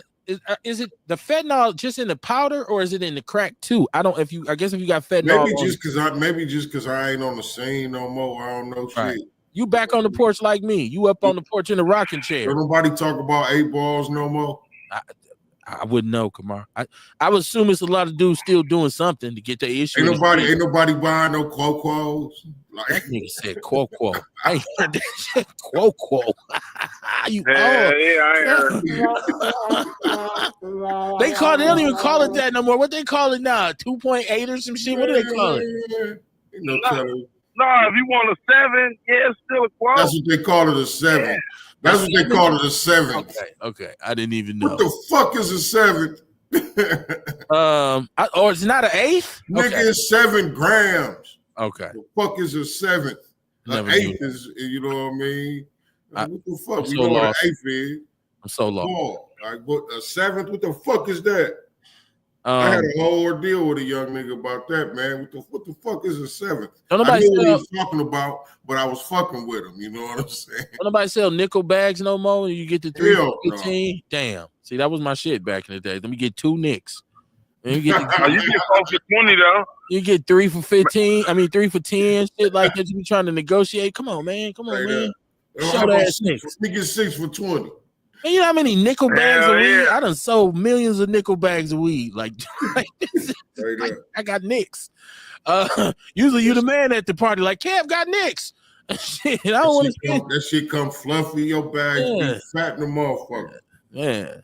Hey, said, what up, fellas? What y'all talking about? He said, what y'all talking about crack for? It kills your brain cells.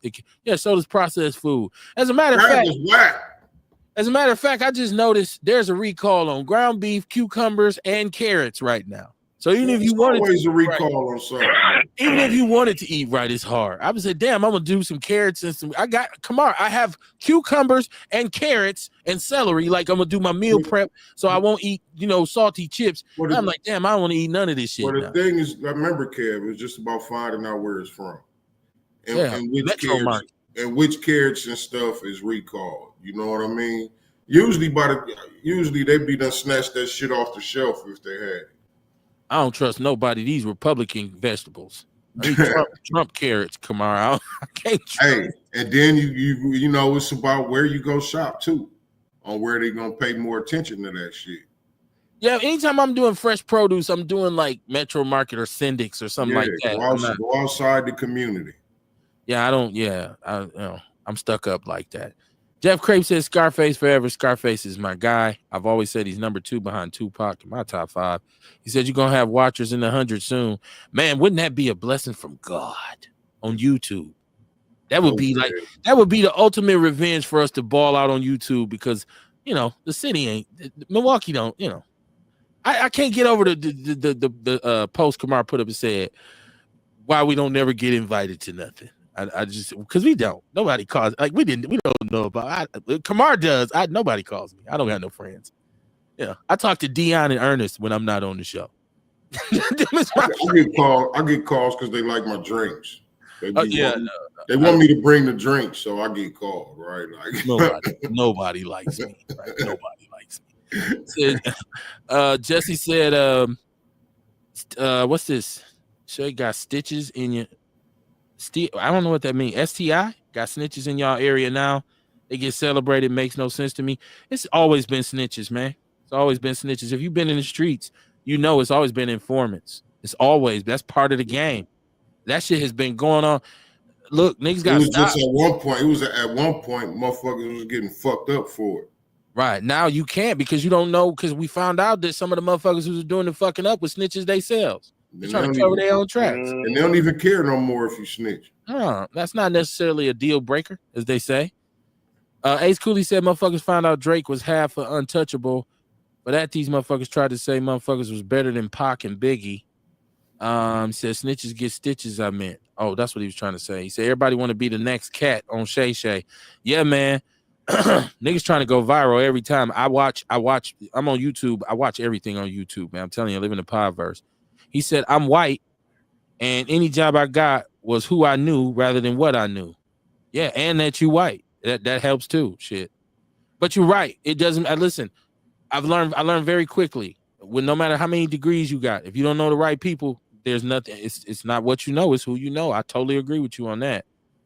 He said, hell yeah, Kev, let a brother get his son millions. Fuck motherfuckers' feelings when it comes to my kids. That's Ace Cooley. Yeah, man. Yeah, you better do for your babies, man. Said black people get and every brother out there, I'll tell you to do the same. He said black people get jobs at the sanitation work or the post office. Well, I don't do either one. Depends on, once again, I don't even do manual labor. I ain't done manual labor in 20 years. My brother always making fun of me about that. Like, motherfucker, all you do is sit in front of a computer all the time. Hey man, you got to work smart, not hard. Had I invested in that lifestyle when my back went out, I'd have been fucked. So that's not necessarily true. And there's some black people who work alongside of me who are very smart, and some of them are above me and got less education and experience than me because they knew somebody. So it's really just about building relationships. And I understand that. I'm just an antisocial motherfucker. I don't smooze well. Right. Like I get in the room, I sit off to myself. I don't like small talk. I'm not the motherfucker. I'm not that's why I'm not marketing wise. Like I'm cool with the show. I'm not a marketer. I'm not a person who I'm just not, because I'd be like, nah, man, you know, my gift of discernment won't allow me to talk to everybody. It literally shuts me down sometimes. If I see or feel the wrong vibe, I'm like, I'm not fucking with dude. So it's one of my conflicts. He said all LeBron's son can do is fail. Right. I mean, shit. He gonna be a former NBA player. Right. It's like a whole bunch of other former NBA. Right. He ain't the first bust that ever played for the Lakers. They've had. I feel like if it was any other players that was better than him, that teams felt like was better, they probably wouldn't got him. Mm-hmm. You know what I mean? Let him come try out and pick them up type shit. You know, had a shot. I mean, he ain't got to worry about money anyways. Right. Money is never going to be an issue for him. So it's not like, his daddy got, so. Shabaka, how you doing, my brother? He said, greetings from the city of sin. He said, my mom got me hooked up. He said he got hospital work because his mother ran payroll. There you go. Each one teach one. Said, shout out to Prime for that. He said, Tiarsha said, Giannis' brother came a year after he came. I'm just catching up, y'all. He said he played in Europe. He wasn't in the NBA. He said, check us tomorrow night on Shabaka's Black Experience Enhanced tomorrow. Now go holler at Shabaka and hey, y'all holler at him, man. Check their platforms out. She said Giannis came in 2013. His brother came in 2014. Man, I'm so far behind in this chat room. Come on, we running our miles. Said shit, Giannis had a brother that was playing for the Lakers too. Yeah, they were all on the Bucks at one point. Defamation of character. I guess I said libel and slander. I guess that would be the legal precedence that Drake's lawyers are trying to go at. He said, you better not go to cell block 1 for any chick that's in love. Oh, he's quoting Kendrick. He said, damn, they have emo in hip hop. It's mostly emo now. It's very kids are emo. These kids feel some kind of way, man. A lot of these kids are hurting behind something. And I think if we've done anything wrong, we've done a bad job of figuring out what's really ailing them. That's why you see youth crime in Milwaukee at the levels that is. We're out of touch with our kids. We ain't, once again, it's not the majority of the kids. There are a lot of great kids here who are doing great things, but there's a population of kids here, young people here, we just can't reach. We haven't figured out a way to reach them yet. And that's why they going kamikaze. She said, this is TR. She said, yes, in 2018, 2019, he was first with a team in Charlotte when he graduated from Dominican High School, my old high school. Yeah, Giannis' brother went to Dominican. He said the punk rockers used to wear black nail polish. Said, why shouldn't there be a fatherly spirit in hip hop? It should be, but it's not. So this sounds like outlaw stuff, outlaw from the culture. Hey, man, this ain't about popular. Nobody here is trying to win a popularity contest. Brothers gonna speak from their heart on Outlaw Radio, whether you agree with it or not. It's just what we do. Said facts. Okay, TR, so I'm getting close, Kamar. She said they be telling when they are on the back of the police car on their way to the station. And they get to the station. She said, excuse me, sir, but your circuit went out on your AC. Huh. What did I miss? You become pro-black woman when you said you became pro-black woman when you had a daughter. Someone wants to know, didn't you have a mother or grandmother or maybe aunties? I did. And I loved my mama, and I love my grandmama, and I love my aunties, but I can't say I was as heavily in favor of women as I was until I had my daughter. I mean, despite being raised by my mama and had such a great relationship with my mother, there was a time in my life when I was a young man. I didn't know nothing. I didn't care nothing about no man. Listen, I mean, it wasn't right, but I can't say I was pro-black woman because I wasn't even considering, even in my relationships at the time with how I dealt with young women, Kamar, I wasn't considering their feelings at all. Right. I didn't give a shit. I wasn't trying to have no relationship. I wasn't trying to have no, I was just like, man. We was young, selfish. Yeah. We want to do us. We want to do, you know what I mean?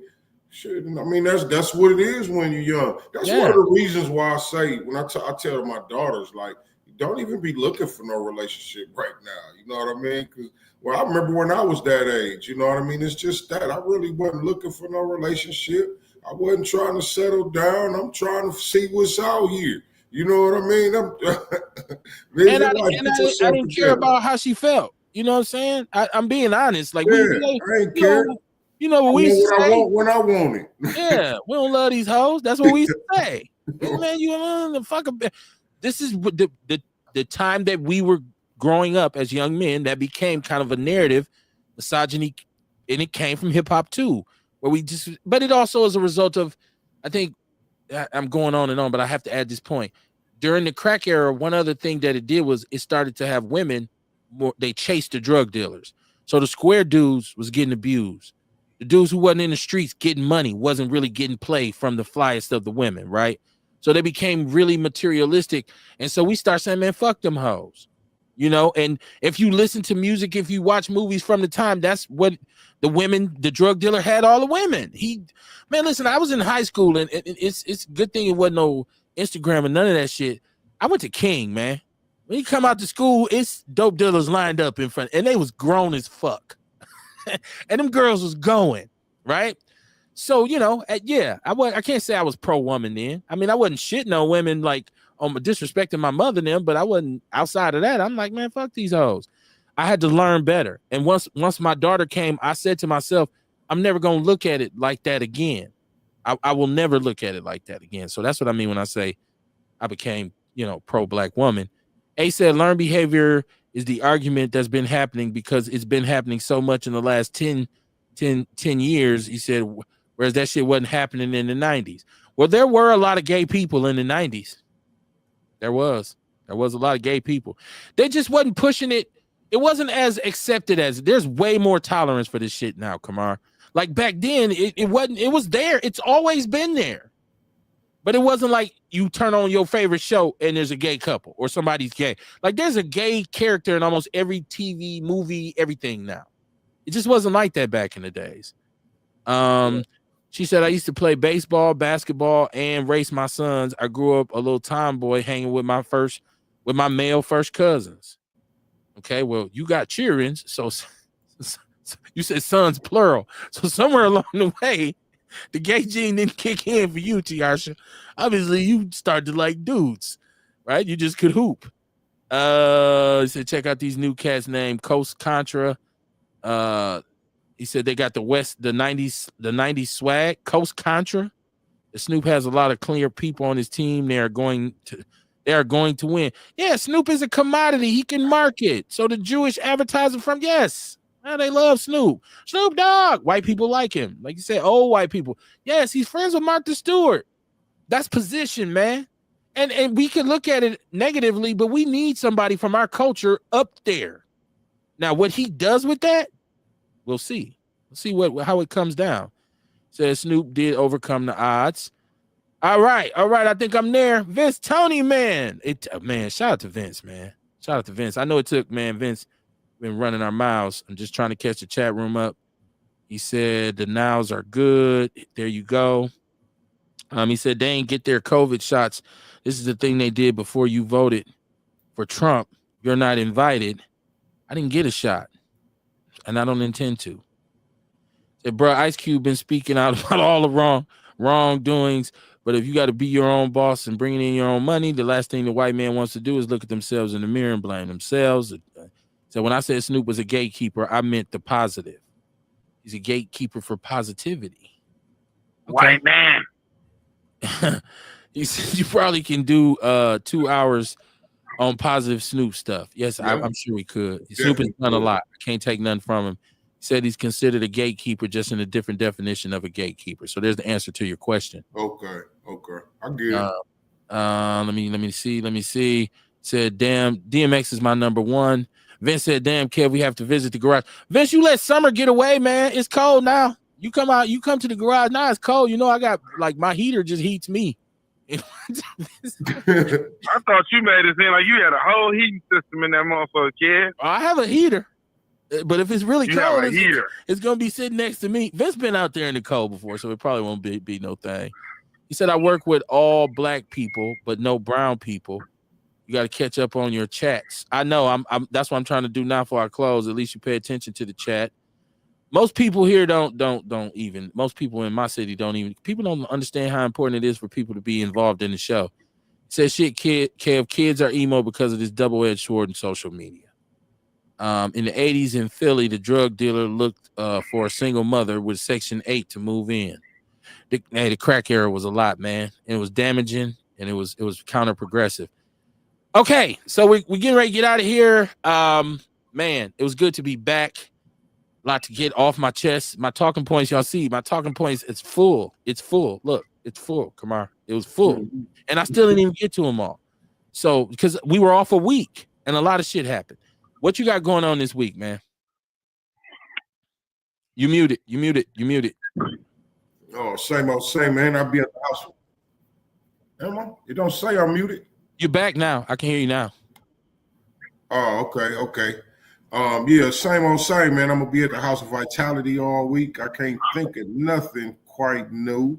Yeah, but I'll be at the House of Vitality all week at the Sherman Phoenix, 3536 West Fond du Lac Avenue, Tuesday through Saturday, 11 to 7. Bring your ass. There you go. Is Ewok, you still with us? Okay. Dion, you still with us? You heading out of town? I'm still with us. What you got going on? Hell no. It's just Monday. Okay. Shit, trying to make it through this motherfucking week. I've been looking for me another job and shit, and I had got an offer letter with this one job. I don't know if I might take it, because my job's shutting down December the 20th to the 6th. So shit, I don't know if I go a couple weeks without a paycheck, I got to dip in that stash, and that stash be for me to travel, but really ain't shit to do. Shit, it's just Monday shit. Hopefully we live Friday and shit, keep living, goddammit. Bring in the new year, 2025.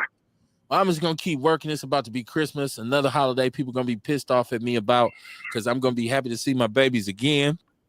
And we're going to sit down on Christmas Day, and we're going to eat something, and somebody going to get a gift. And it ain't about what anybody outside the house defines it as. It's just about me as a father loving to be with my family. My wife and my 2 kids. And like I said, we're dealing with my mother-in-law just passing. So I know from now on out the holidays will be difficult for my wife.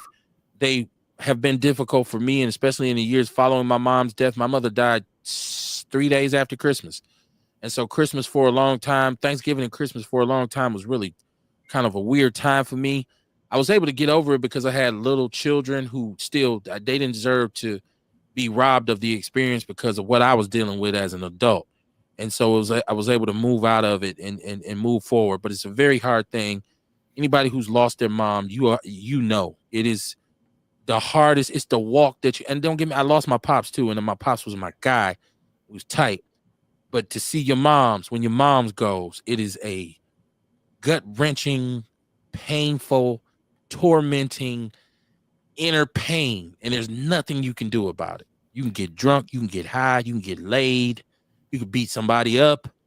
It's not going away until it goes away, man. It's a wound that has to heal. And so, you know, I shout out to the Cole family, man, in St. Paul. Like I said, rest in peace to my mother, Christine Cole, Dr. Christine Cole. Great person, man. Great woman. Just love. And she was love. She loved people. She cared about people. She was a tremendous force in her community, active in the church. Just a great person, man. And so, you know, we're going to be short without her. Rest in peace to Jay. You know, one outlaw down.